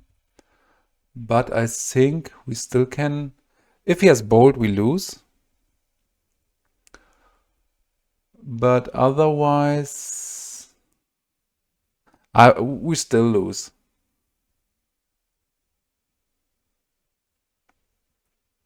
Because if we play Biorhythm here, we go to 3, he goes to 2, he can block the anger and goes to 1. Yeah. This was closer than I ever thought. Yeah, Kamahl would have been fine. Oof. Big oof. So what do we need? Genesis, Battle Mage, Sharpshooter. I don't know if you want to have a 3-drop with 1 toughness against this kind of decks. I really want to trim on this 1 toughness creatures. Biorhythm is close to unplayable.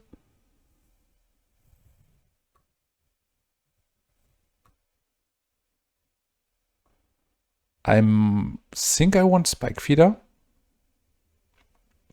to just have the ability to rearrange +1/+1 counters.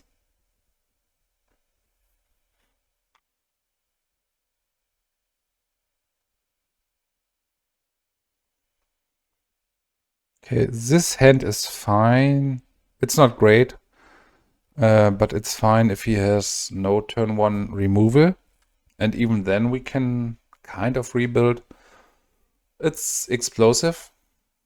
It's weak against pyroclasm effects, but let's try our best here. I don't think it gets... So there is no really good hand we can keep against him, because the solution, like the deck assumes, has answers for everything. So here we go double elf. If we see fire eyes, I'm tempted to concede.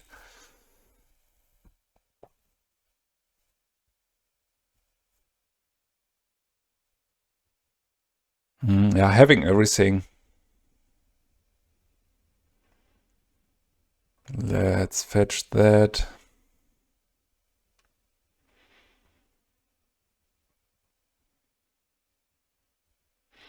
For Wellwisher, next turn we can play Spike Feeder.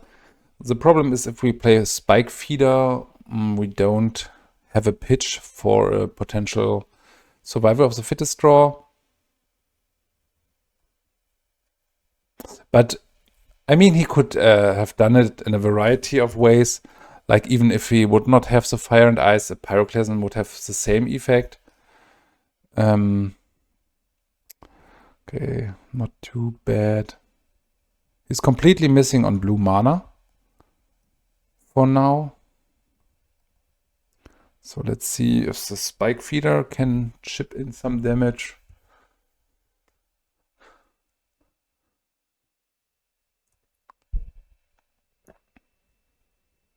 Here's the blue mana. So now we see probably a Lightning Angel or Meddling Mage.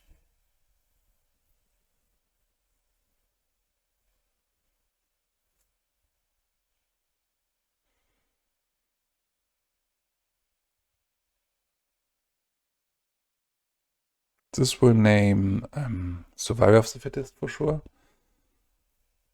Then we need to draw our Kicker Elf first to shoot this. Yeah, this matchup is beyond Arcboard. Like, I think he didn't even have to sideboard. Okay, naming Priest of Titania means that he has Disenchant for survival. I attack here. Or he has a second Meddling Mage. I will keep my survival for a turn longer. But yeah, it happened exactly what I meant. Like, if you play this, you've lost your last pitch. But even in this place, 1 pitch would not be enough for making survival great. Like, I spent 2 cards and 3 mana to tutor for a creature. And we don't have a great creature in the matchup. So now this is weak against counter spells. Okay, Fyndhorn Elves is finish. It's tempting to keep it for survival of the fittest, but we have the ability to draw a lot of more creatures. Plus, I want to have the ability to rearrange the counters to save the elf.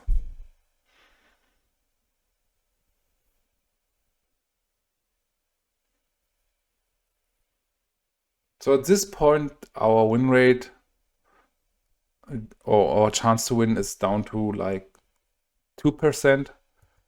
But as I have some time for now, I want to continue for a bit.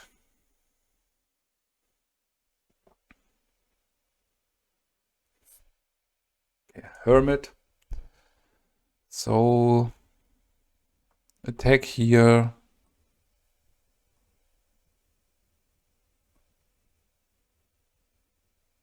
For 3. I think now it's a point where I want to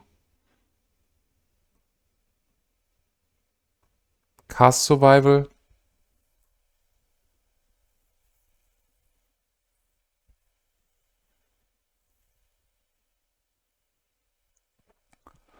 Okay, counterspell. So I think it's right to go for Hermit.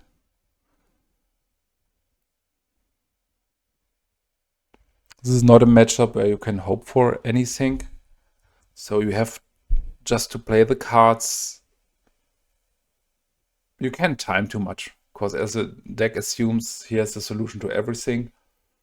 And at some point, one of the angels will kill you.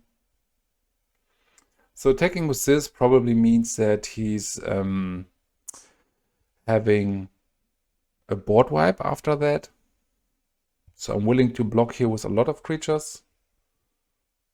And if he wants his Smelling Mage to survive, he needs, I think, at least 2 removal spells.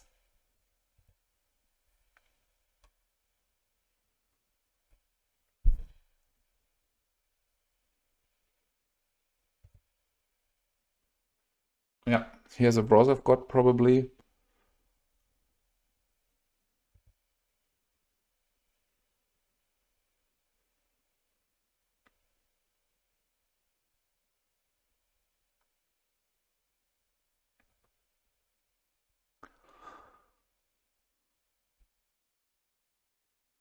Pyroclasm.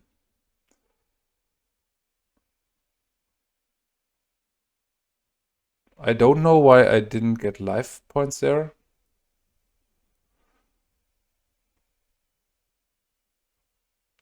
So I should be at 18, but Modo just, yeah, skipped my turn. I don't know why.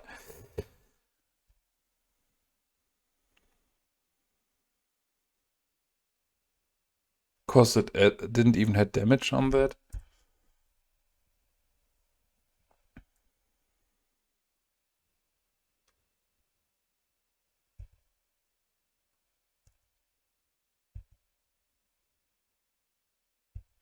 So I'm still willing to just slam my cards.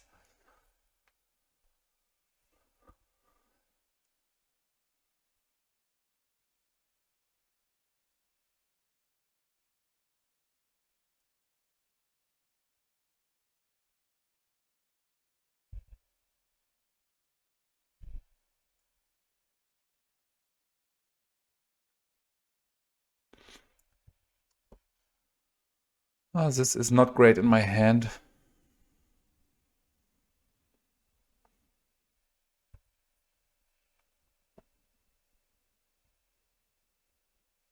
Survival is fine. He probably has a counter spell. If not, it's nice that we can activate it at least once. Okay.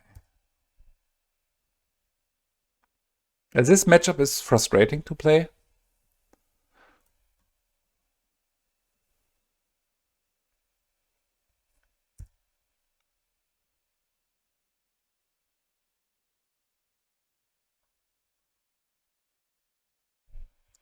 Again, we need to slam and hope something sticks.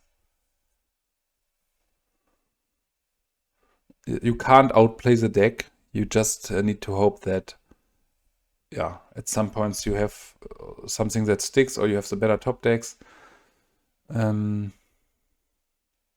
Okay, I could play this now. Then it's exposed to Swords to Plowshares, which is not great. But I have problems to ditch it anyway. And if he's not having the sword, I think he's forced to burn it, and then we can start rebuying stuff. The answer to possibly Decree of Justice.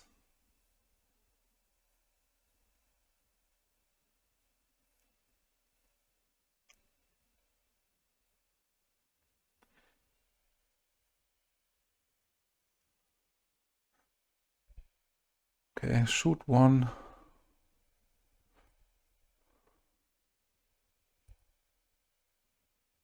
Yeah, we should be at 17, but Modo skipped our ability to gain 4 life here. If you have an idea why, please respond in the comments, because I have no idea.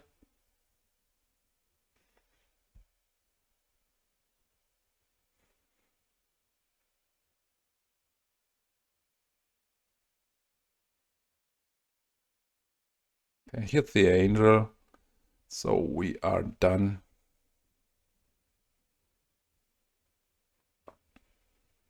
I mean, we still can attack, right? If he blocks, we can rebuild a bit, but we have 1 turn less to live. Because our life points were not cashed in. Okay, we do want to have this in the graveyard.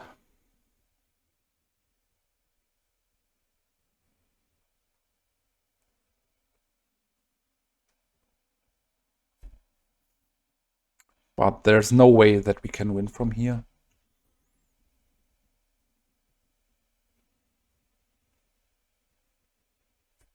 I think there would be a way if we would have had the 4 life.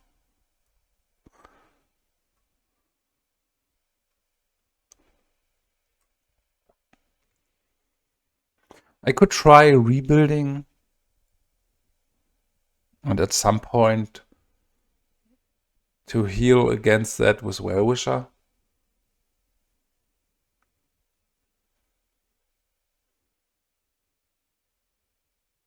Okay, this is enough for me.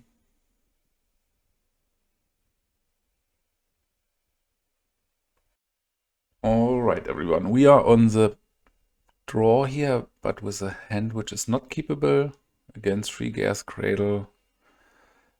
Survival is cool, but this is a bit better. Not great, but I want to ship 1 Tangle Wire.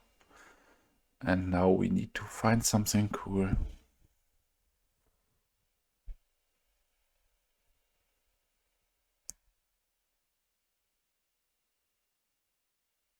Okay, time for Ugly Lock.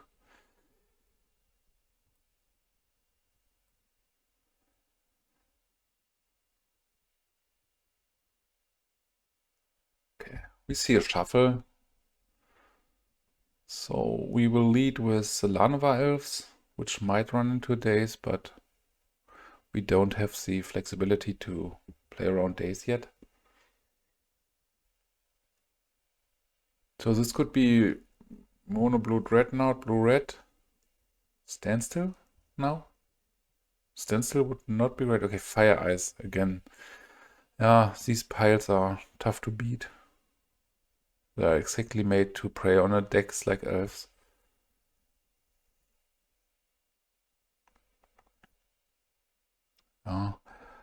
So this is probably 4 color control then, or the solution. Okay, this is kind of free. And now I think we can make a pretty explosive turn. 2 mana, 3 mana for Yavimaya Granger. I think I want to get the mountain here. So we still got a land drop. So I want to untap here. Replay this.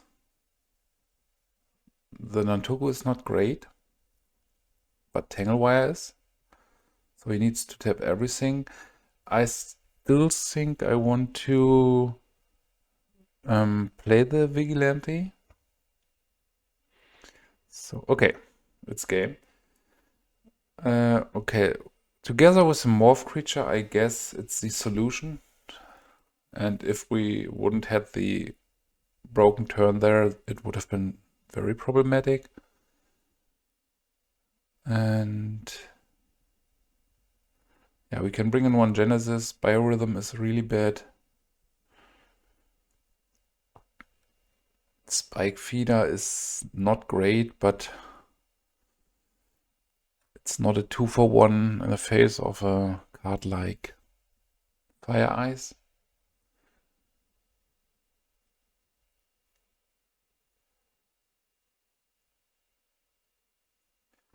Yeah. And I think I want to cut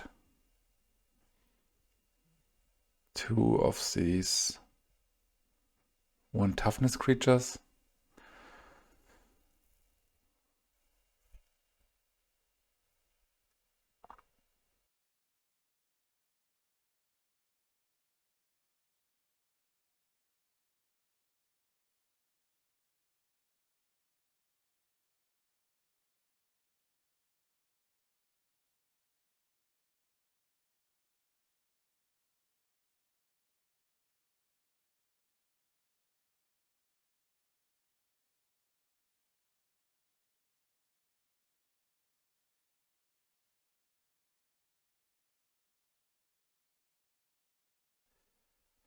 So this is not keepable.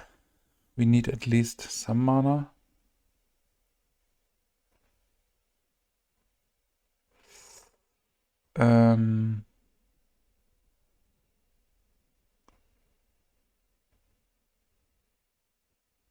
So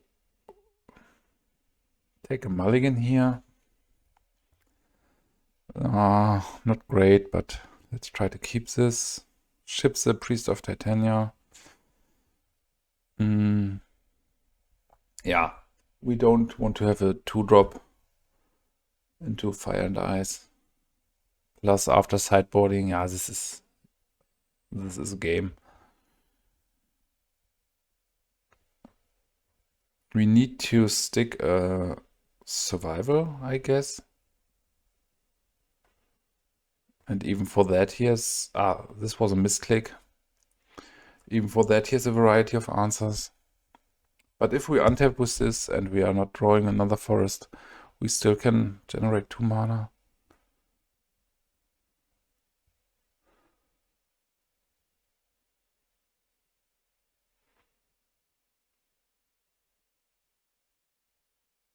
Right.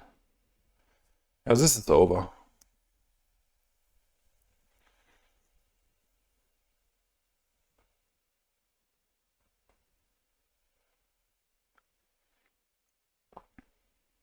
Okay, not going for that means he has Fire and Ice.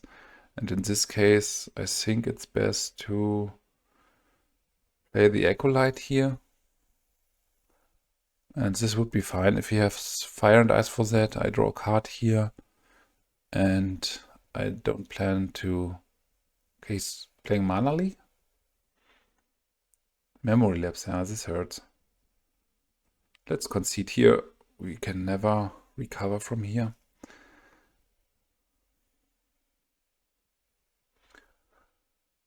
I mean, Sharpshooter is tempting, but you will never untap with it against his deck. Play it like this and cut 1 Hermit. Yeah, this matchup is probably like 5%, maybe lower. And every mulligan hurts. Yeah, this is... I think I want to keep this. Because I don't want to take too much mulligan. But we don't have a third mana source here, so it was a really loose keep. If he has immediately survival, disenchantful survival, or another effect like Annul, we can't recover. And again, the Lava Man's okay. Yeah, but his deck is stacked, so we will see probably a disenchant effect here. Even playing Tangle Wire is not great, I guess. Because we don't have creatures to tap. If we untap 1 time with survival, It's not even enough. Fetching here immediately means Meddling Mage or Disenchant. Or something different. Important.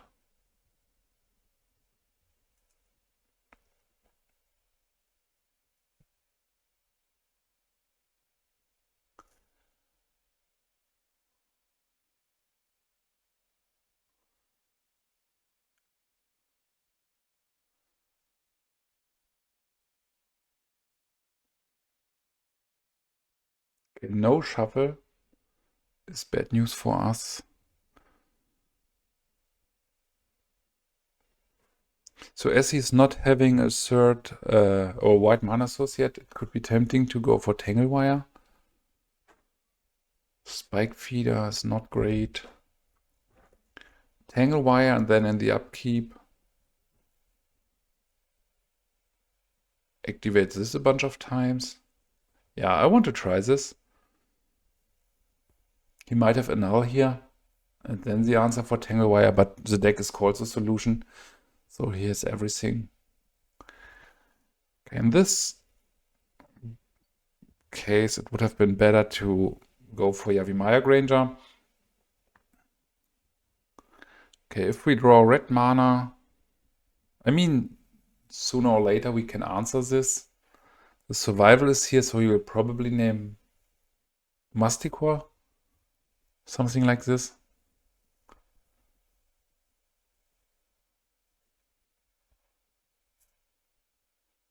Yeah, we have like 0 cards to do something against his deck. Okay, Priest of Titania. So I go for the Granger first. We need to set up a turn now where we can do something with anger. So now I want to play the Cradle.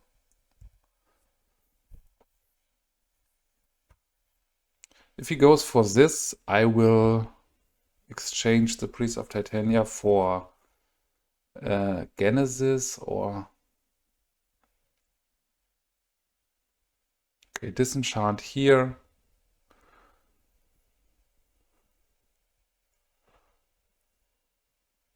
So no Disenchant effect. If we have a full turn with survival,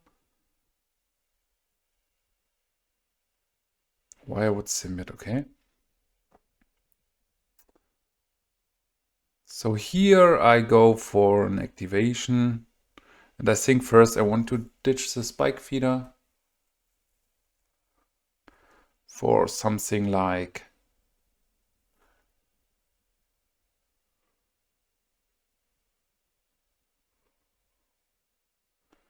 Squee. I want to generate 1 green mana here and ditch this.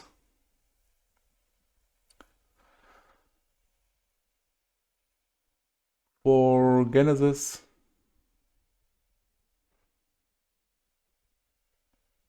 So this can go. Don't want to pay for that. Okay, Multani's Acolyte. So do we want to play this into a counter? Let's try for the Priest here. Okay, the Priest arrived. Discarding Genesis.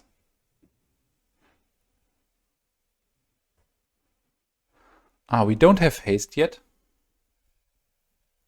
So he should respond.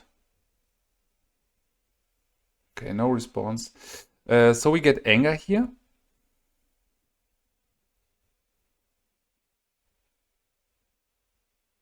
But we don't continue. And if he goes for the Priest now, we can pitch the anger. Then it has haste and we can tutor for another creature.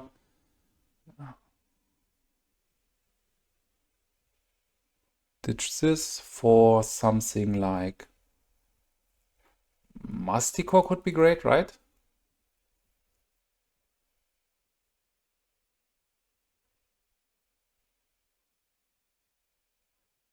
Activate this. Discard Multani's Acolyte.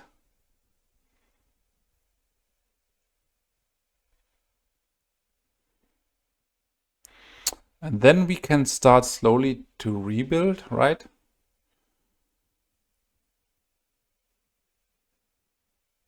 I think the Acolyte probably for something like Call of the Claw.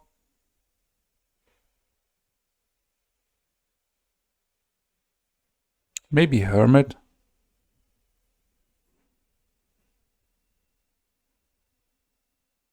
Or Fittest Elves. Let's take the Elves here. And then we can even set up a turn where he kills one or two of our creatures, and then we can get the Call of the Claw. Yeah, this seems fine. So this is our route to victory, probably. He has 2 cards left in hand.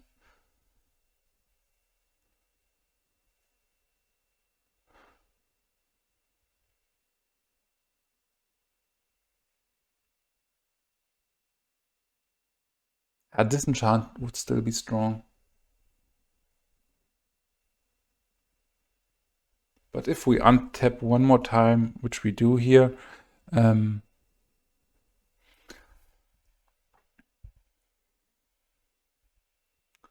so Squee comes back. We can't pay for Genesis now, because we would lose too much tempo.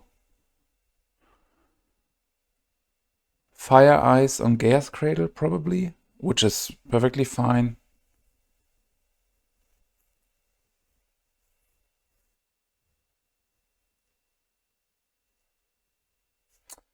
Okay, so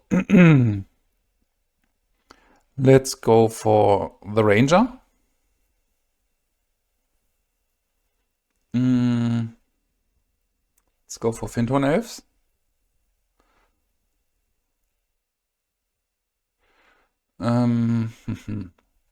What do we want to do?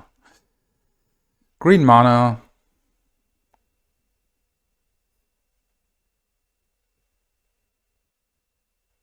Ditch the Squee. I don't know if he's having something like mana leak. I still think it might be fine to go for the Priest here. If this gets countered, we still got a lot of stuff going on next turn, even if this gets disenchanted. But if this resolves... Okay, now he's going for Fire Eyes, probably, which is strong. Or maybe just activate Grim.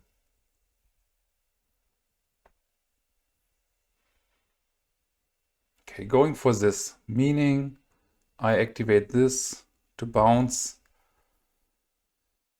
Let this resolve.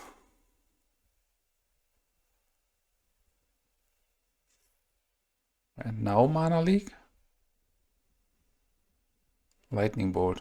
Another green mana. Okay. Play this. So we got 3 more mana. We don't got the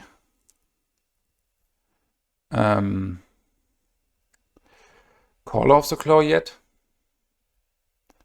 So what can we do here? Quirion Ranger could work, right?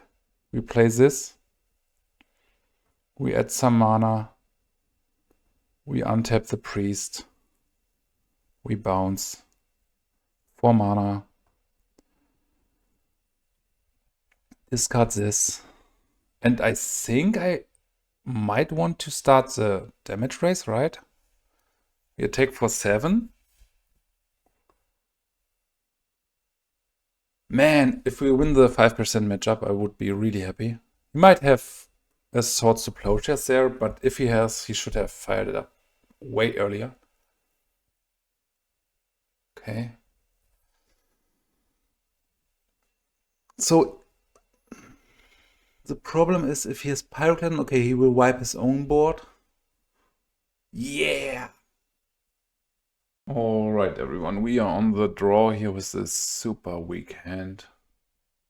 Like, we got one play, and if the Symbiote gets answered, we didn't even have a second mana. So let's take a mulligan here. This is way better. I will ship a Quirion Ranger. Maybe second survival. I think Quirion Ranger is better. Of course, there is a variety of answers for survival of the fittest, from duress to disenchant effects to any counter spell. So we might play into a stifle, but this would be fine by me.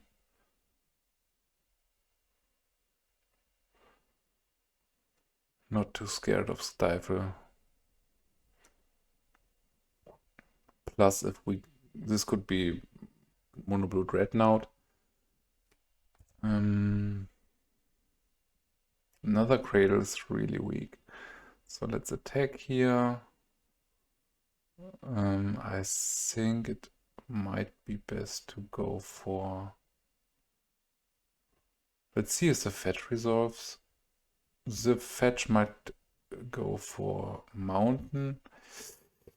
Because if this is the dreadnought deck, we need something explosive. Yeah, let's go for priest here. My hand is pretty redundant here. And we are relying on drawing another mana creature. This is a lot of mana. Okay, he plays black, so we got a vendetta here probably. Ghastly Demise. So this is probably Psychatog, which should be a kind of fair matchup, I guess. Let's try to land survival here, which probably gets countered. But yeah, I want to play the Ranger here, because it will be hard to resolve the survival anyways, and he might have duress, so yeah. It's better to just play it, and it was right to keep both survival. Priest of Titania is sweet. It's another creature, kind of threat for him, because I can make a lot of mana now. Yeah. Another AK, it's fine. So sideboarded games are pretty tough. Of course, we will face an amount of engineered plagues and perish. Fyndhorn Elves is probably not a card I want to cast. Maybe, I don't know. It's not adding too much to the board, and I want to have the ability to explode if I draw Survival of the Fittest. Okay, there's a lot of AK, probably another Impulse in the end step here. This kind of Psychatog deck, I really love it. With Twisted Abomination and Reanimate. So here's a Psychatog. We can block this for a while. Wirewood Symbiote would be sweet. Okay, let's play one Fittest Elf here. And ship the turn. We are pretty quickly forced to block, because he has 9 damage in hand, plus 4 in the graveyard. Effect of Fiction, maybe in his hand. He might just have a card like Wonder and flies over our creatures.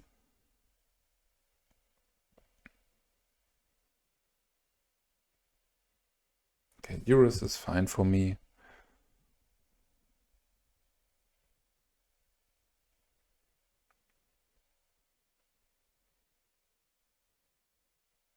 Okay, no attack, so he has no lethal yet. Another forest. I think at this point we are having no great value of hiding this. His hand is stacked, and it's just a matter of time until we die, probably.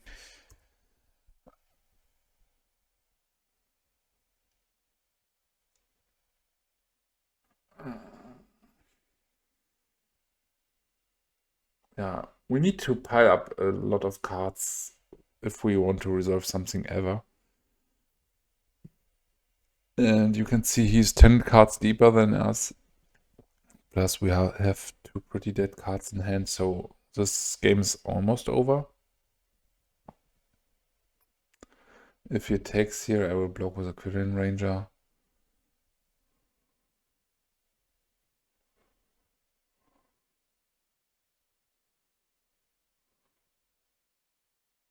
Ah, okay, he has the Wonder now. 7 cards in hand and 7 damage. It's 9/9. 20 cards in hand. It's 19/19. Alright, turn 8 kill. Yeah, he had exactly the answer for both survivals. Otherwise, it would have been our game, I think. Tormod script is kind of tempting, probably not good enough. Biorhythm is a bit hard to resolve. We need every answer for his engineered plagues. Genesis is kind of sweet to grind. So 7 cards to cut. Probably Masticore, Kamahl. I mean, Masticore could block for a while. Wellwisher is not great. I think I want to cut down on these 1 toughness creatures, right?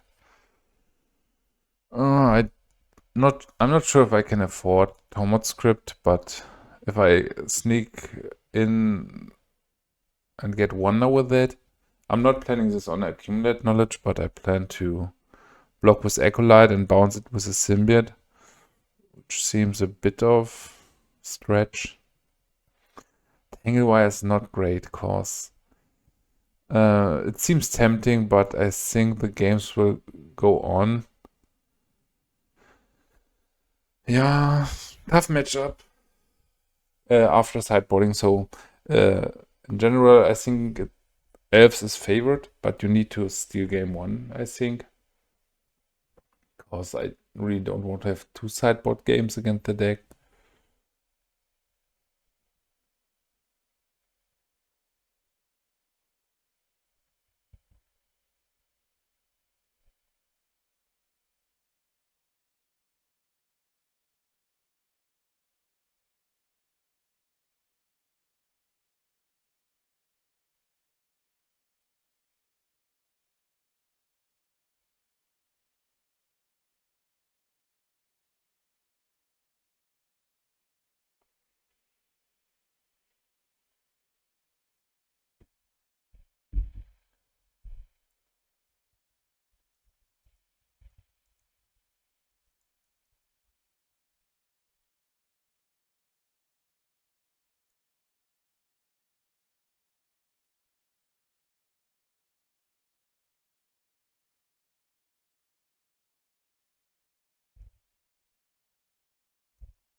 So let's start here. Yeah, this is fine. He will probably get survival with a card like Duress or Counterspell. But we got an answer for Engineered Plague. We got a bit of card advantage with Multani's Acolyte.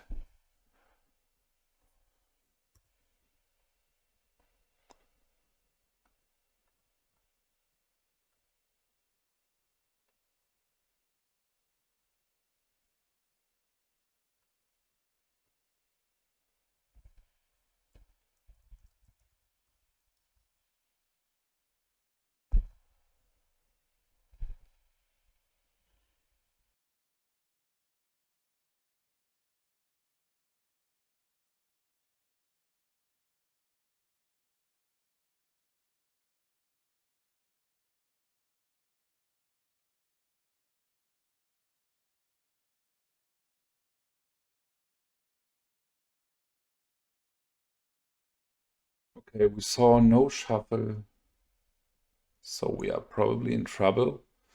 Do I want to run the survival into a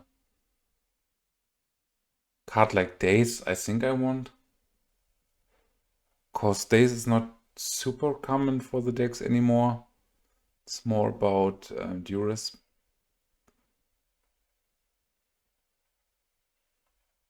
Plus the upside of having this in play, yeah. So we are kind of secure with it now, as long as we can throw cards into a possible card like Dystopia. Okay, another Cradle. So here I want to go for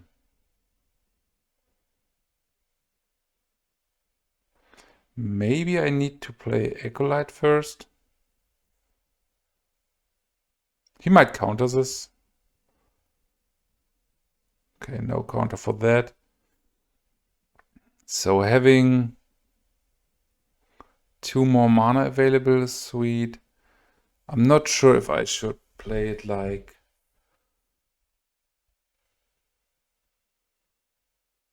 I could go for the Symbiote, which is kind of free. Then I won't have a Squee Goblin returning. But having the ability to force him to counter here is strong.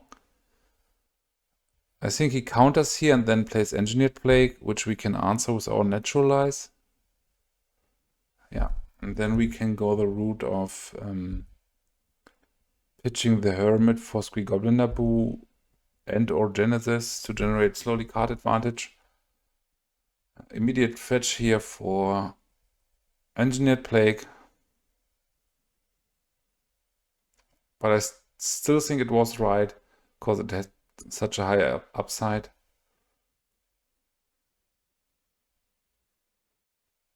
This is not a huge problem yet.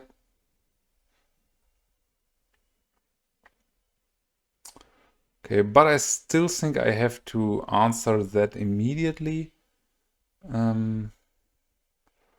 This could go for Mountain.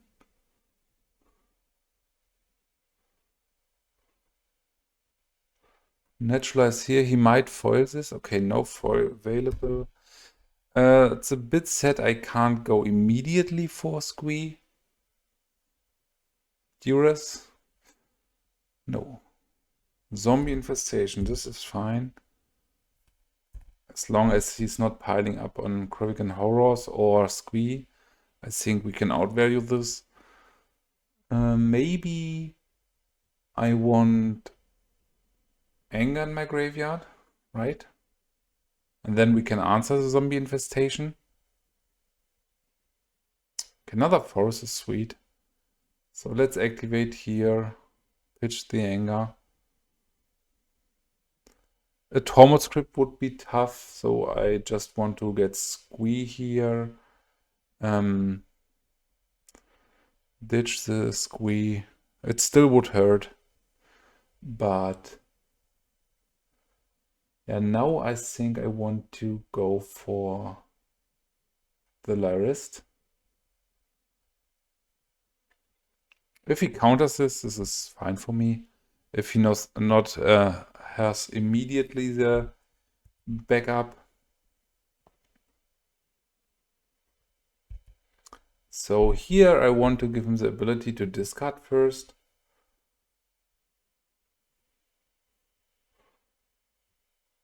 Okay.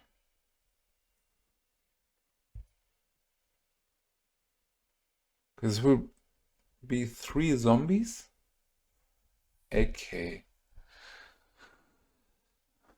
I think I will let this resolve here, because I'm not sure how well I can handle another Engineered Plague. Okay, Wonder is strong. Just 1 zombie, okay.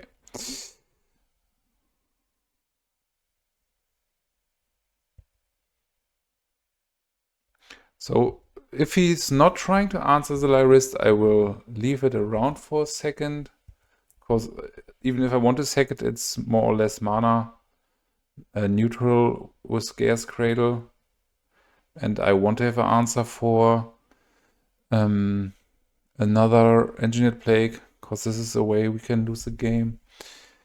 Another forest is not great, but not too bad either. Hope this is not getting stifled. So what now? I think now we need something like Genesis. Pitch this and go for more value here. And more value is probably another Acolyte.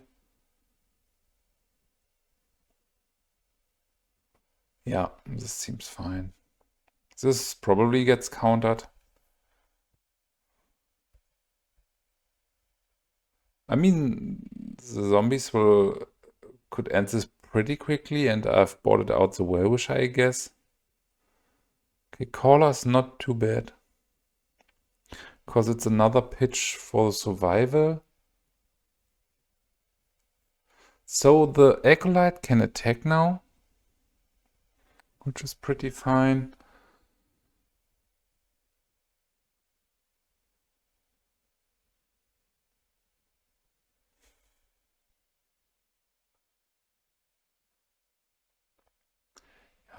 Maybe if we knew about this plan with the zombie infestation, we should not board out every answer for that situation. Okay, ditching a plague, yeah. So he probably has another plague in hand. I don't know. At this point, we could even... He takes for 6 now, for 8 next turn.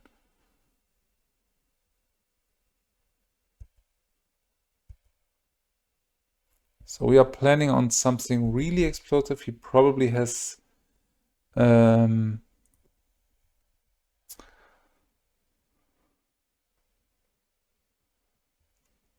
maybe I should have let this gone, but it's tempting to have another 2/2. So in the upkeep, I will use my Cradle to generate 3 mana. Yeah, I still think we got something going here. So let's put this on the bottom. So Genesis could return another Acolyte. So let's do it like this. Pay for that.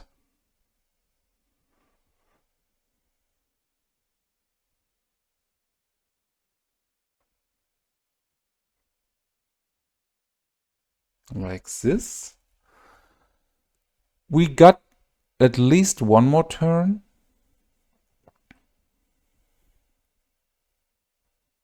So maybe I should have gone for the... I don't know. Let's try for the Acolyte here. We are a bit faster in killing, right? Oh, the Crypt is great. So I want to cast Cradle first. Keep this to pay something like Mana Leak. Then I still think I want to bait out a counter spell. Because the Crypt is too strong right now. Going exactly for the Symbiote here is great. Playing the Symbiote.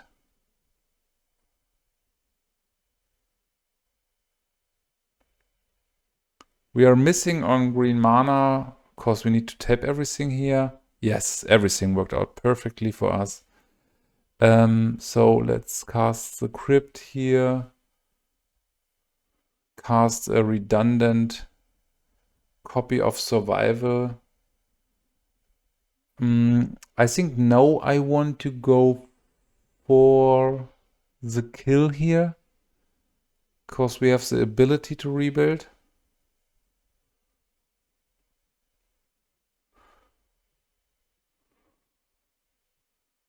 Okay, let's see. What is the newer one? I can't see for which one I need to pay echo. So I think I attack here for everything, right? Maybe not.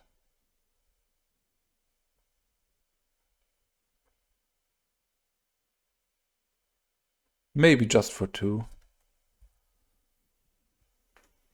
Having redundant survival is strong. We might run into a daze, into stifles. This would not be great. AK is...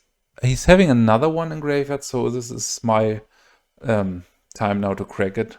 So getting rid of Wanda, this whole graveyard and another AK. So this was really worth it. And yeah, this was a great one. Okay, Masticore seems tempting. Tangle Wire seems much worse than we ever thought because of the zombie plan.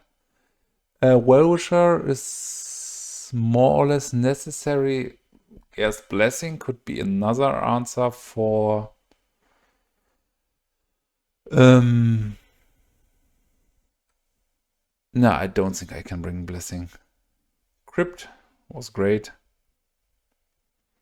Get rid of one Ranger here and submit it like this. Yeah, okay, we didn't have Kamahl in the deck.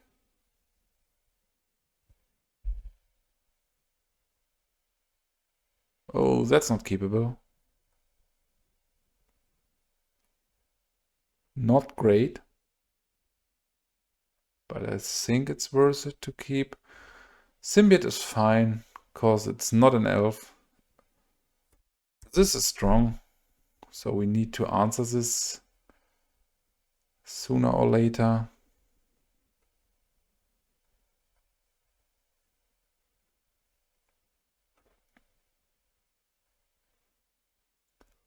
So next turn I will go probably for Priest of Titania.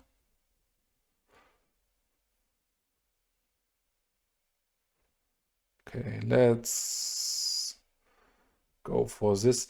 I need to play into the counterspell, because otherwise he can just cast cantrips and craft his hand. And the priest is redundant.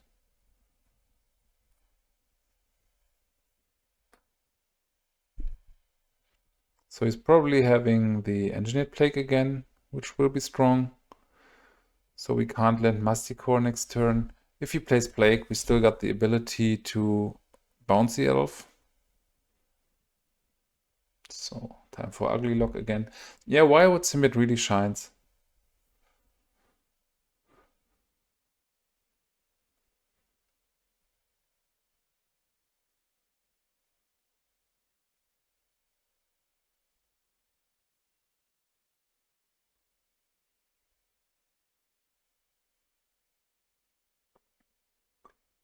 I did a shuffle there, and he's giving me the turn back.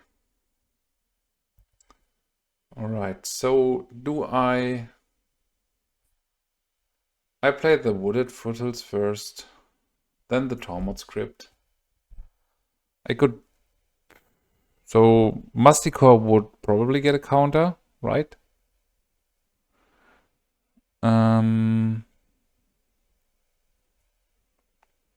But I still think it's time for Masticore. So now I will probably go for another forest, because he has the answer with the furnace anyway. And I think it has the highest impact if Masticore would stick. If he's not having immediately the counterspell here, it's secure from Smother, from Vendetta. And even if we bait a counterspell with this,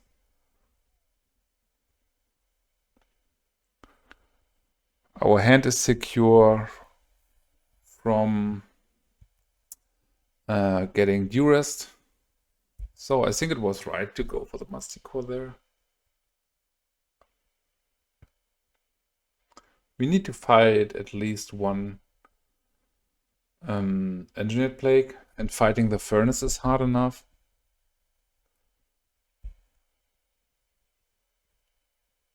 A Tormod script is not great in general against Psychatog. Okay, I need to crypt Must have now. This is awkward, but it's necessary.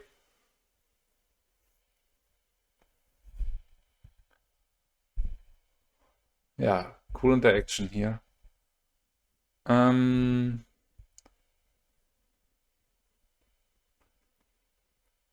Tech here. So as we were not seeing Engineered Plague for now, I will go for Wellwisher.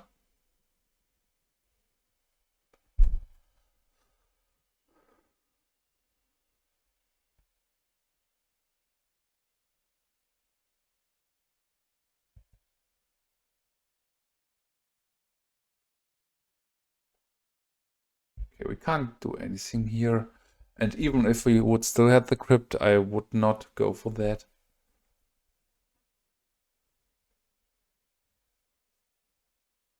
This is almost over for us, the game. Any Psychatog, Zombie Infestation or Engineered Plague would just bring us into pretty bad position. Because even if we top deck Survival, we still are facing the Furnace.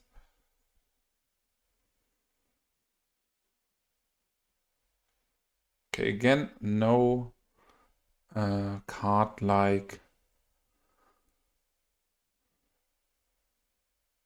So I think I have to go pretty all in here. If he has it, he has it. We can't do too much about it. So let's heal here. Let's untap with this. Play it. And we are all in.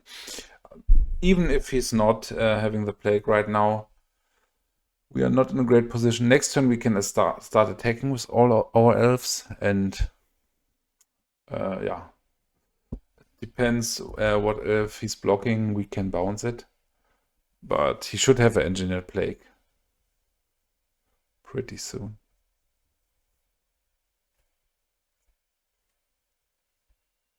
Okay. Again, make some amount of life.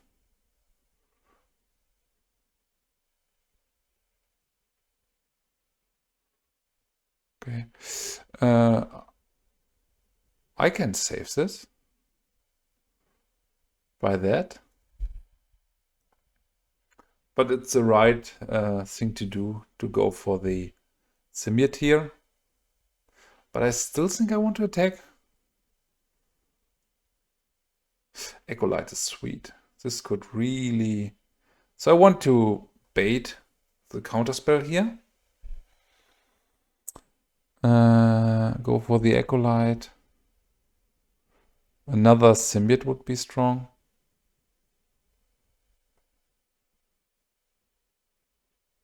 Acolyte number 2.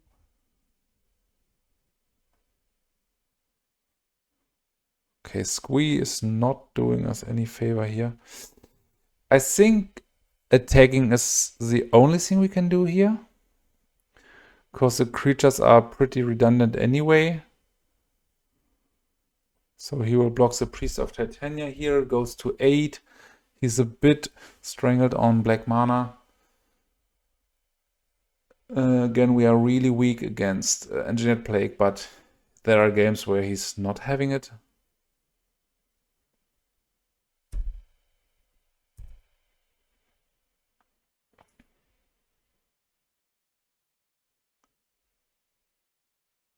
Okay, here it is. Another Psychatog. Okay.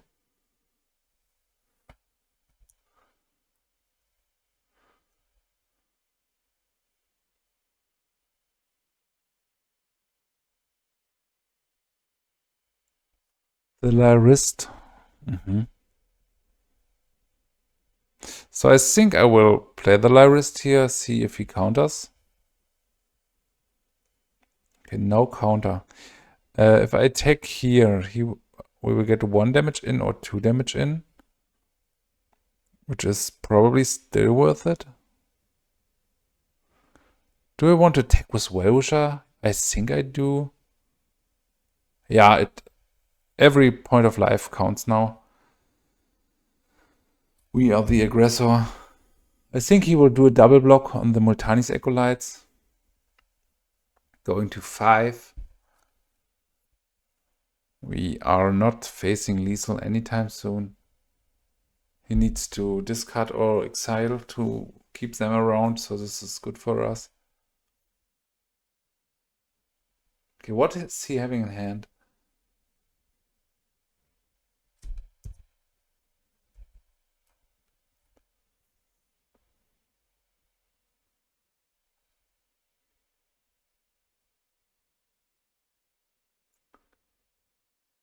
Okay, here another Psychatog. This is an odd game. Another forest is probably too bad here, so I can't attack for 2 damage. Something like Call of the Claw would have been great.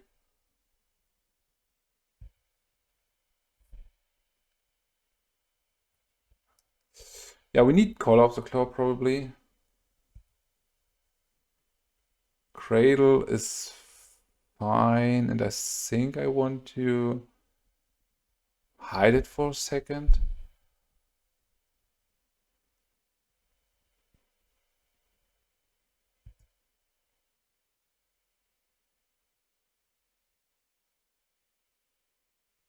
Fact or fiction? Snuff out.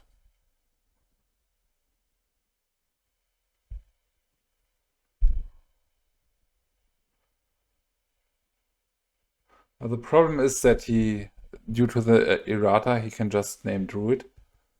And he will get the...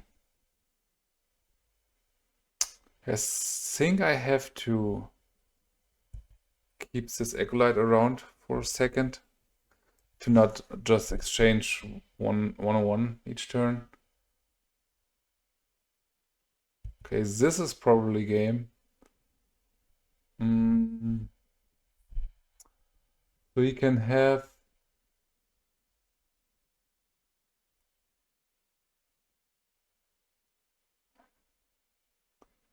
I think I have to do it like this. Then he has one smother. Yeah, I have to do it like this because Reanimate will just win him the game if he gets our Wellwisher. And I still think he's not taking Reanimate.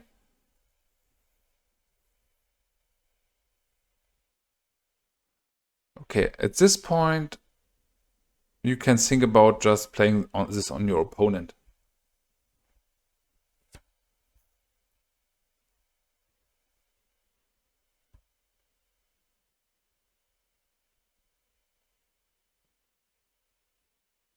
Because Wellwisher works for every elf in play.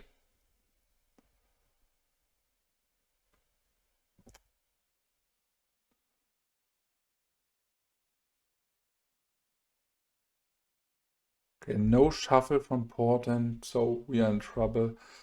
Let's try this, and if this does not resolve, we can concede.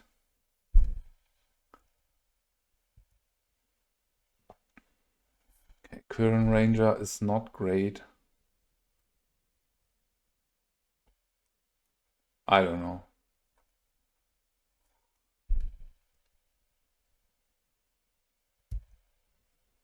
Still don't want to take for 1.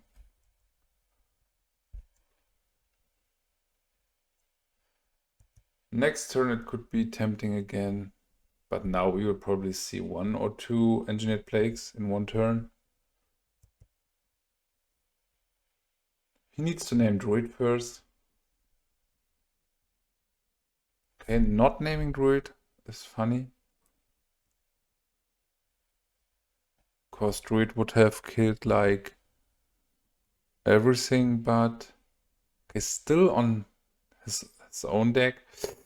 We still can recover if everything works out, but we are in a pretty bad spot here.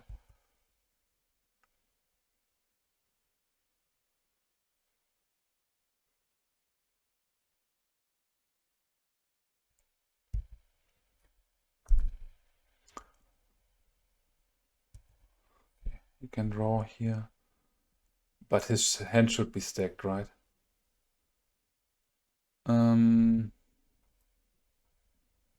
Pop this. Yeah, we can concede. We had not much going on here. Alright, we are on the play here. So let's see. No turn 1 play is harsh. Biorism is bad, so let's take a mulligan here. This is not better, but at least we can generate 2 mana next turn with the Quirion Ranger bounce. So I think I don't want to go to 5.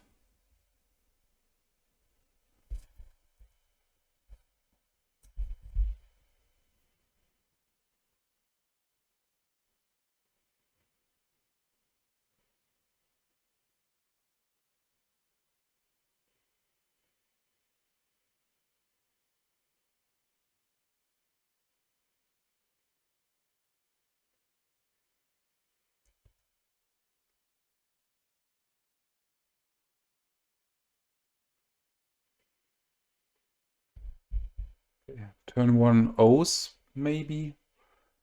But I think most lists running the risk growths are on small creatures. Okay, so we need to go for Wellwisher here. Hope this sticks. I can attack with Quirion Ranger, but it would be awkward if he blocks.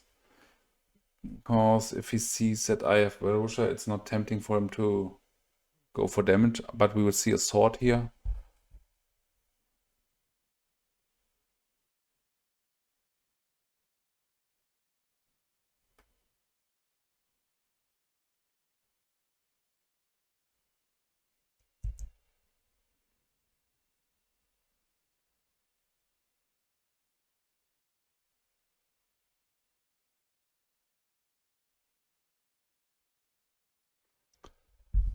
Okay, Terra Wars here. So having the symbiote is fine. Don't want to block here. Okay,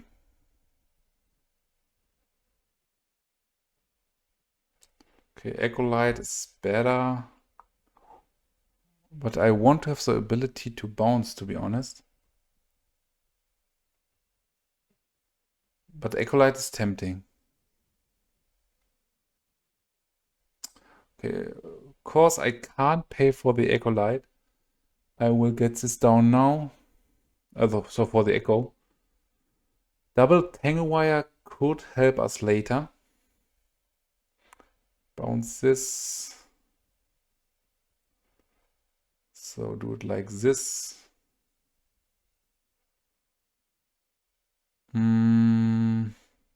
Okay, we could bounce one more time, but I think this will add nothing to the board for us. As long as he's not having Cataclysm or Swords of Plowshares, we could stabilize.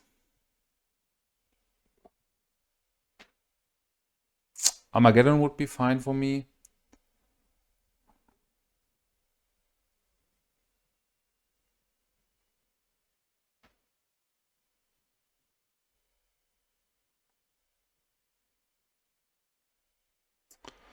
Tangle Wire would be strong. But we have no ability to go to 3 mana next turn. Okay, activate Wellwisher. I don't want to bounce here, because I need double mana. Third Tangle Wire is very weak. So activate here.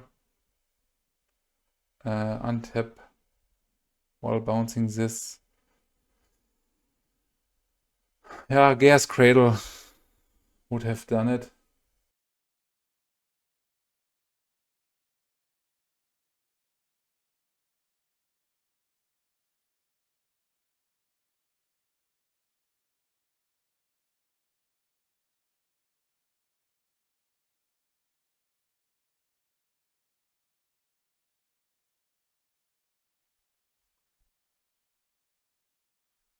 Okay, do I need to activate this right now? And I think I have to activate this because I can't pay Echo anyway. This will be tough. Any interaction spell will keep us in a pretty bad position. Okay. This seems very early, but maybe his hand was clogging with unplayable cards. Tormod script is necessary. I'm not sure about stuff like Crumble and anything like this.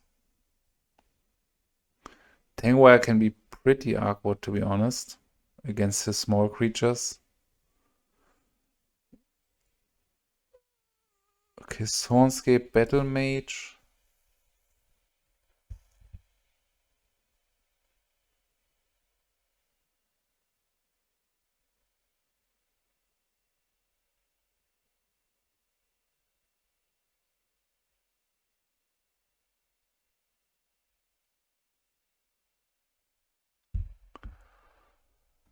I'm not sure how to continue from here. Genesis seems very slow. Some amount of Naturalize will be necessary. Of course, we could face a sideboard plan with Oath of Druids. Biorhythm, yeah, could be fine. Let's try it like this. I'm not too sure here. I'm pretty sure it's not on Oath in the main deck, but sometimes they just sideboard it in and bring out the small creatures.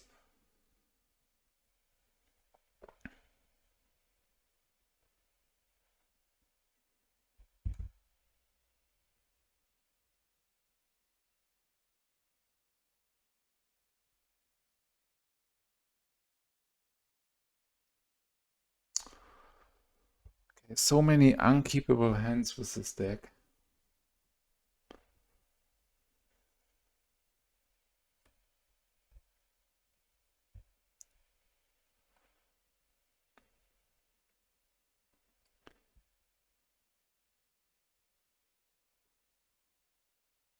Okay, ditch this.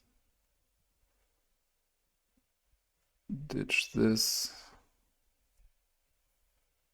Yeah, super awkward hand. Maybe we need to get rid of the survival, because he will have at least one answer for that sooner or later.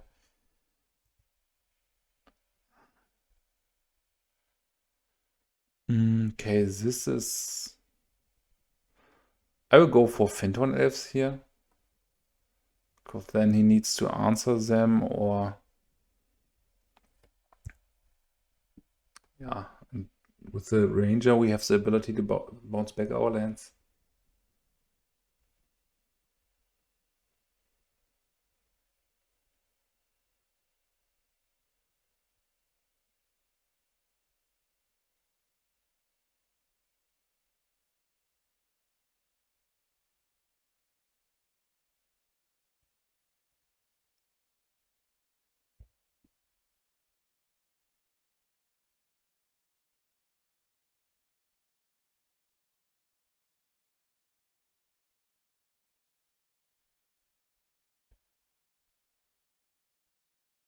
Okay, this is fine for me.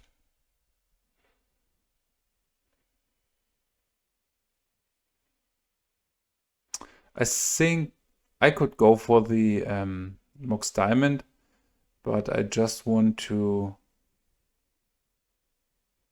I don't want him to make card advantage with that, because he is at 3 cards in hand and we had such a bad mulligan.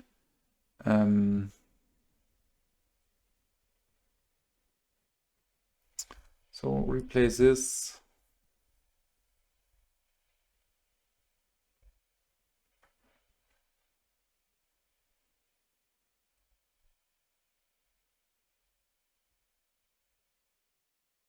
Okay, port is not a huge problem, because he is on 2 lands now. We will see a Terror War maybe. Yeah. Even this is not a problem yet. So the good thing is that we can... Okay, he's even attacking here because he knows that the game about cards in graveyard lands in play is over. So here I want to go for my Priest of Titania. And if I untap with it, we will have a very, very good turn.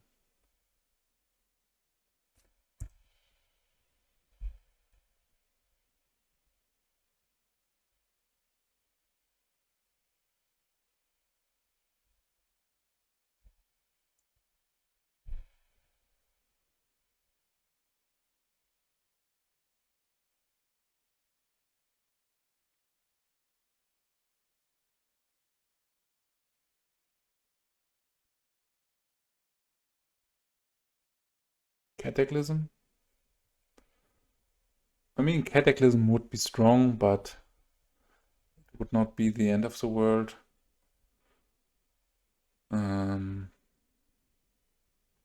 So we will lose one Ranger.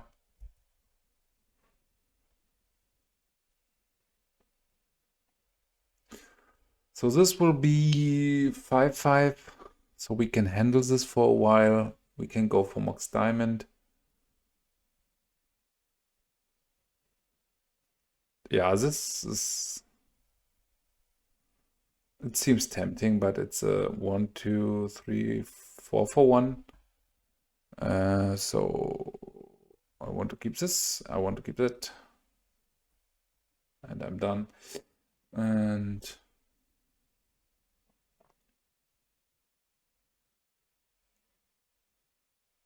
yeah, let's see. We could lose this, but I'm still positive. I mean, Terra War is a problem, yeah, but alright, so here I think Acolyte is fine. There's an argument for going for survival, but I need the mana addition from Priest of Titania. I think Acolyte could block, because I don't plan on... It depends. If he plays another land, I don't want to block, I guess. I don't know. Okay, let's pay for this.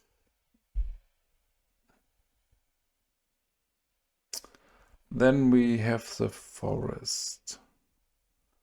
We got the Fyndhorn Elves.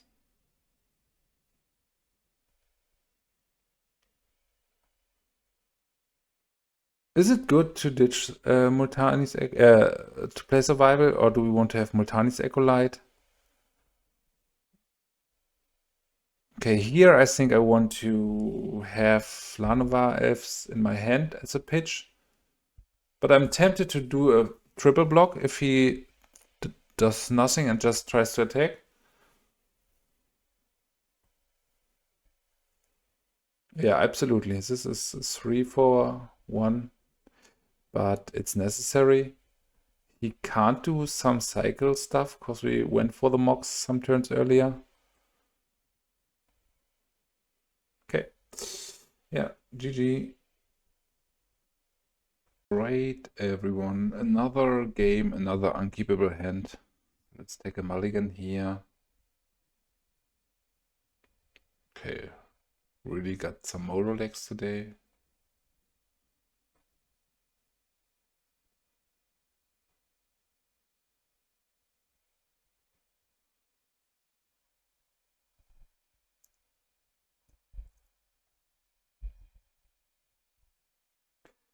I don't think this is keepable. Like, this amount of mana is just too much. Have to keep this, ship the Vigilante, and probably the Tangle Wire.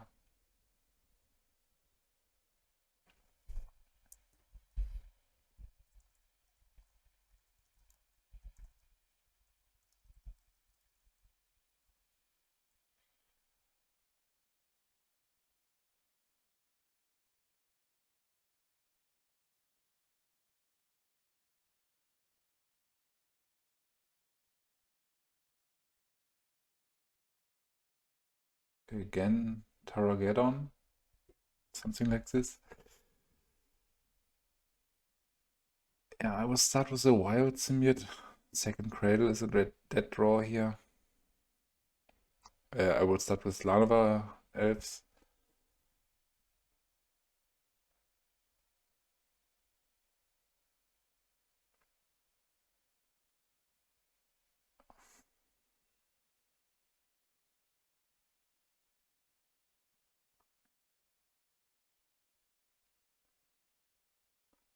Sylvan Library? No, the Wayfarer.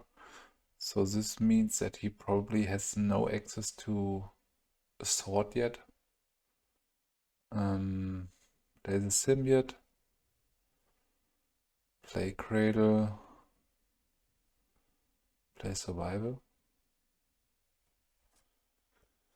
And then I want to ship the turn. So now we got a bit of security against one Wasteland, due to the fact we got a second Cradle.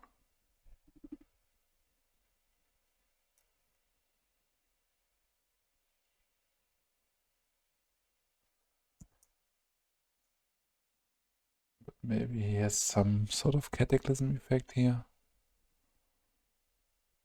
I'm not even sure if I should ditch this into the Survival. Okay, Armageddon, it's strong. Because this will be active next turn.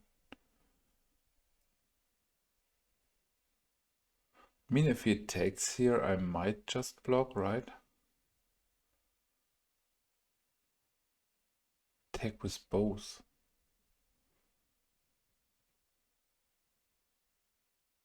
So I should block this, right?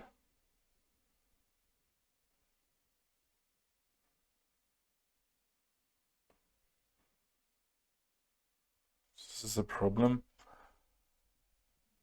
I'm losing some mana here, so this might be completely wrong, but in other case, he won't be able to generate a card advantage. So here I need to ditch this for, I guess, Squee Goblin Nabob. A mountain is not a great draw. So here I want to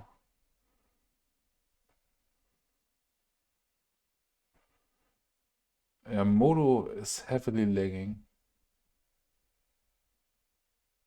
Like every click needs like 20 seconds for now. Ah, okay, we are still here.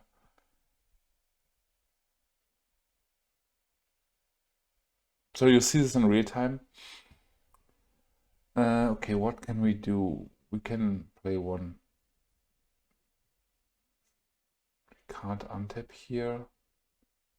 Wirewood Symbiote might be fine. Maybe just another Llanowar Elf. Yeah, I think I'm better with this.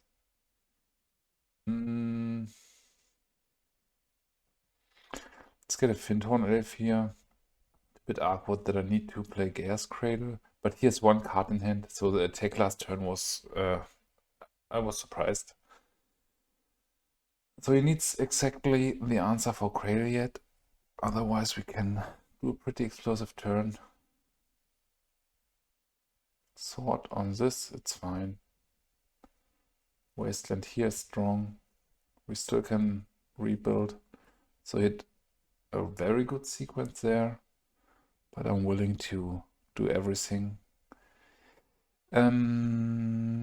Play this. Ship the turn for now.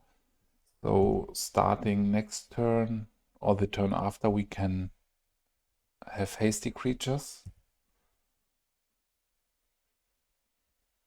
If I want to go for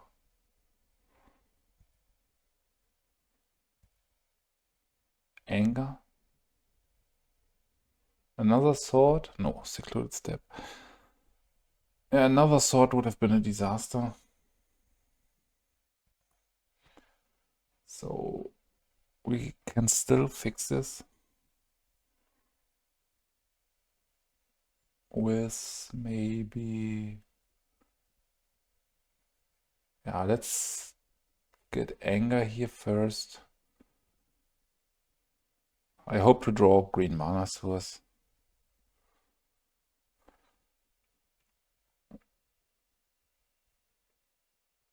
Okay, here is the Priest of Titania. I was hoping to draw sooner or later. I think it's fine to slam it right now, because if we untap one turn with this, we're in a pretty decent shape. Tangle Wire is still strong in the spot. Even one Swords to Plowshares would not kill us immediately.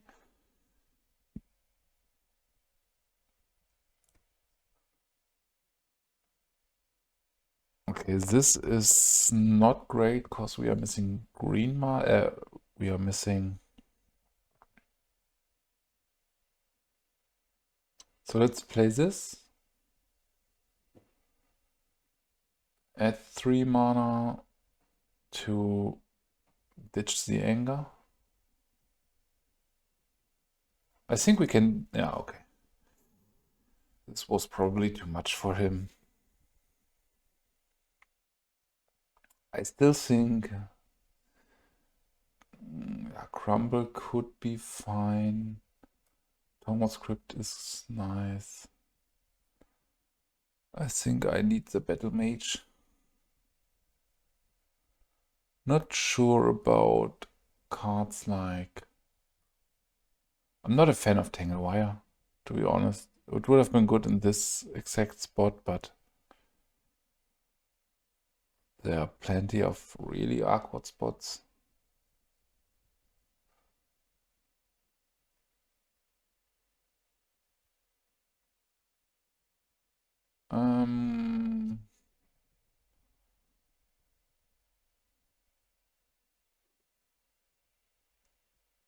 Maybe not Crumble.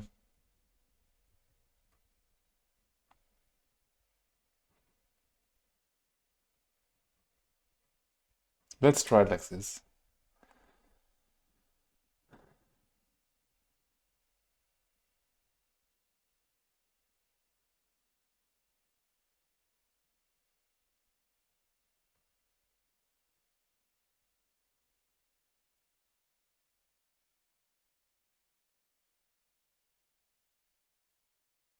This is unkeepable.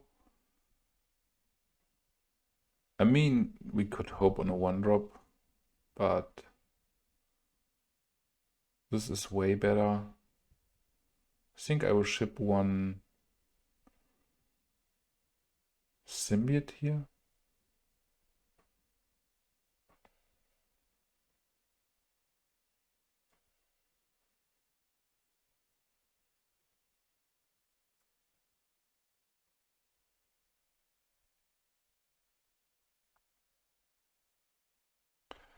Okay, this is a slow start. So I will go for Llanowar Elves here. If we can untap with this, we can have a pretty decent turn 2.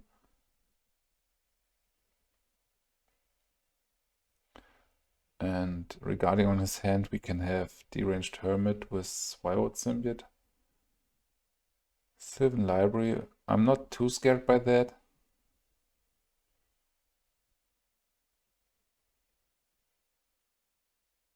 Okay, play the Symbiote.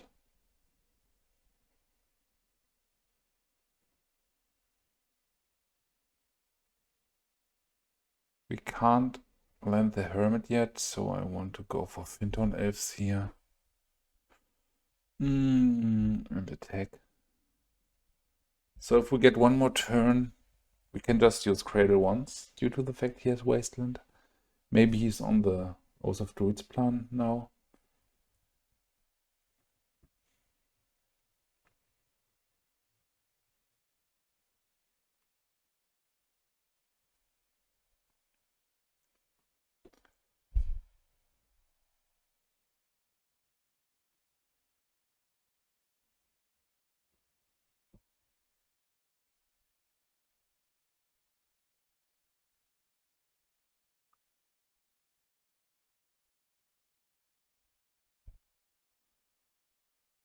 Cataclysm is a strong card against us.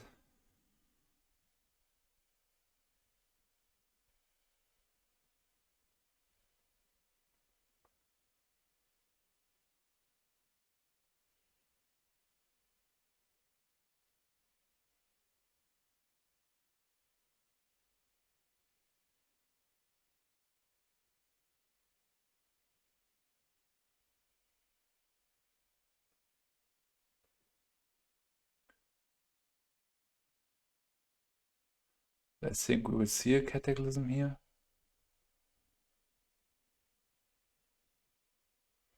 Okay, this is fine. He has one Sicket in hand.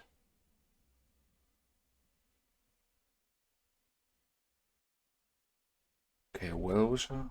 Is the Wellwisher free? I guess.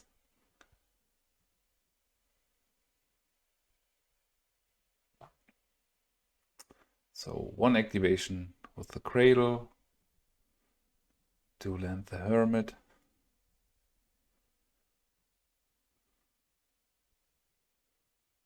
Bound the Hermit immediately.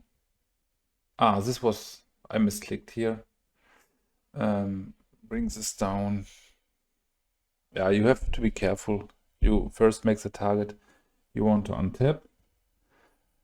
And then you need to click the air if you want to bounce. If he has a sword exactly, this would be awkward. Okay, now... this should be in our hand. I hope we are not getting punished too hard here.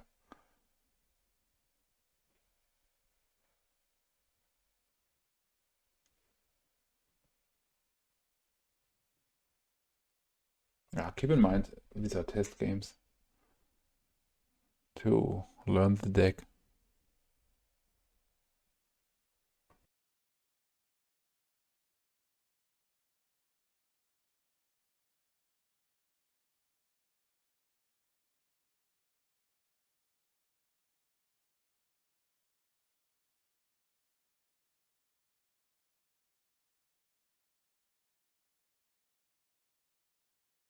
He's pretty aggressive with his life total, so we probably see a Cataclysm there.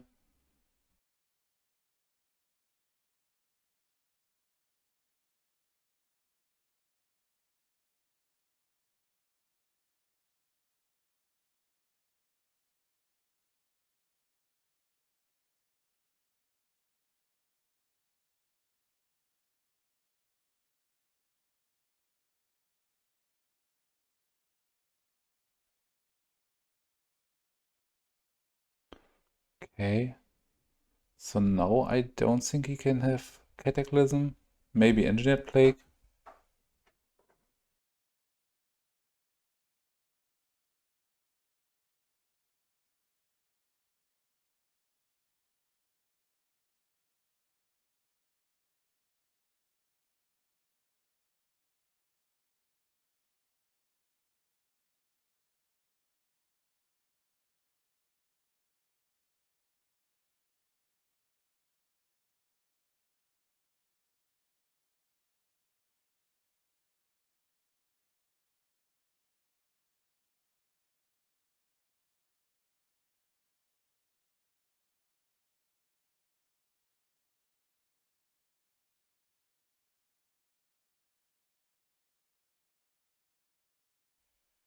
Okay, he's in the think tank here.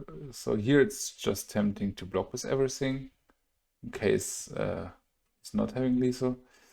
End the turn here, and I think it's worth it to bounce Hermit.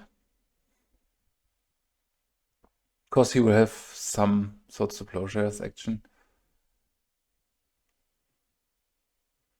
And I don't want to pay another 5 mana here to let him sort this.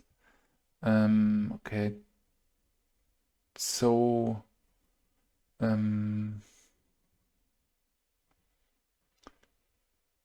play the Hermit.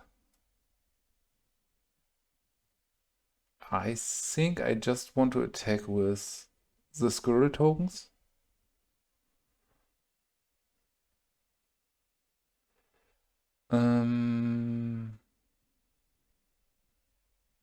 Maybe with a Wellwisher.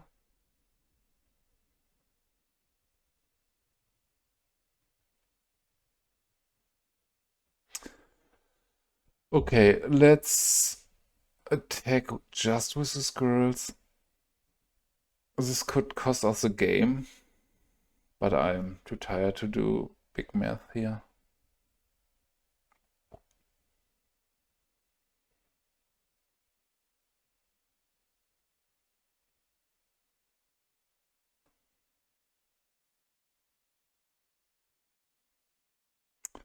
Okay, I think I want to bounce the Hermit again.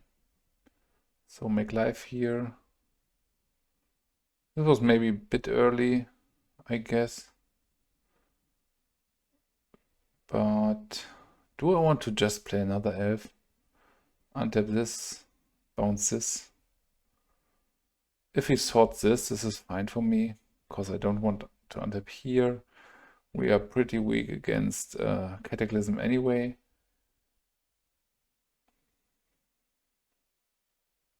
Here's the sword. No, Secluded Step.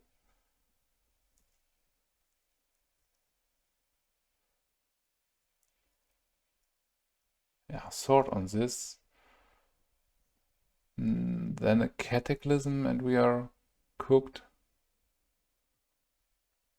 I'm not even sure if he runs Cataclysm, if he's just an Armageddon.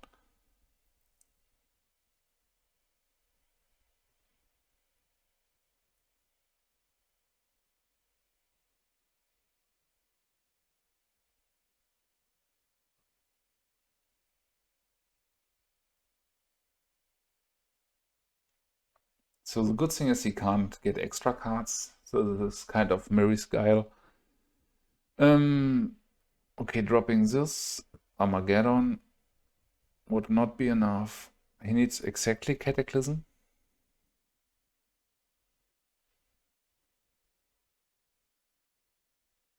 Okay, this is not enough. We can just swing with everything next turn. And we can even replay the Hermit. So he's forced to... okay, we don't have red mana. This would be a funny kill. So if we just attack with everything, he can't have anything, right? So I want to buff the team here. So he's forced to sort this.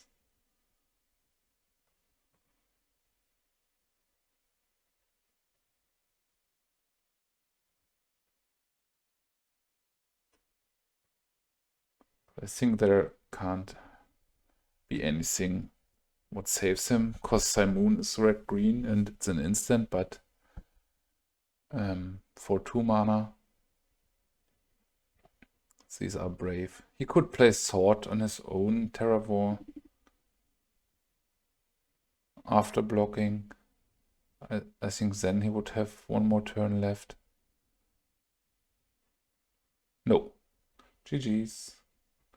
So welcome back everyone. We are back after 11 matches with the deck. I did some more with the camera switched off, but there was sometimes a problem that they were just too one-sided, too fast, or the opponents quit after game 1, or there were lagging issues. But yeah, to be honest, I'm pretty impressed with the results.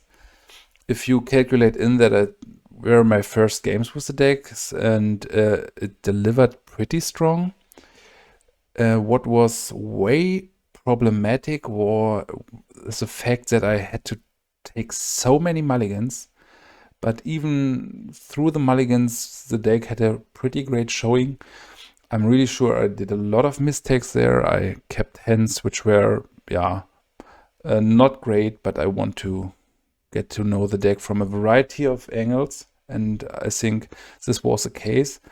So for my first impressions, pretty strong, but we need to take a lot of mulligans. In general, I am questioning the red splash. I talked to Domi about this, and he said, yeah, you are not splashing many cards to have this. It's like just one anger and one mountain, and I think he's right. And I was absolutely not a fan of Biorhythm. I found the Tangle Wire to be a bit awkward sometimes. So here I'm thinking about the ideas of maybe going mono green with Concorded Crossroads. But then you need to play at least 2 or 3 of these. And I'm not sure if there's ever be a list without Tangle Wire. I'm not super fan of this, but maybe this was just the wrong matchups for that. Really want to test some kind of Winter Orb.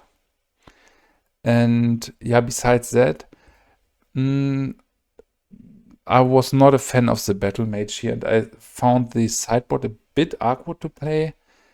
I really want to test some amount of Call of the Herd and Wall of Roots, Wall of Blossoms in the next iteration. Yeah, but all in all, if you count in the fact that I was new to the deck and we had some pretty tough matchups, even for that, the standings were great.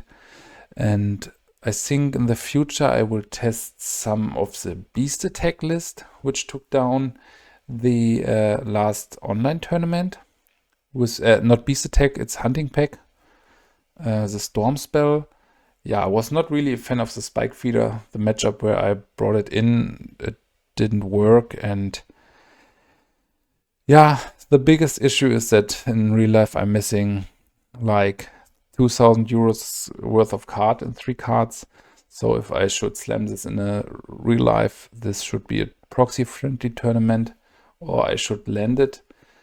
And yeah, it was funny to see how resilient the deck is, and even how good you can outplay cards like Engineered Plague if not too much came together. Thanks for watching. I hope you really enjoyed it as much as I enjoyed the playing. And yeah, please comment and say what you think about the deck presentation in Moxfield.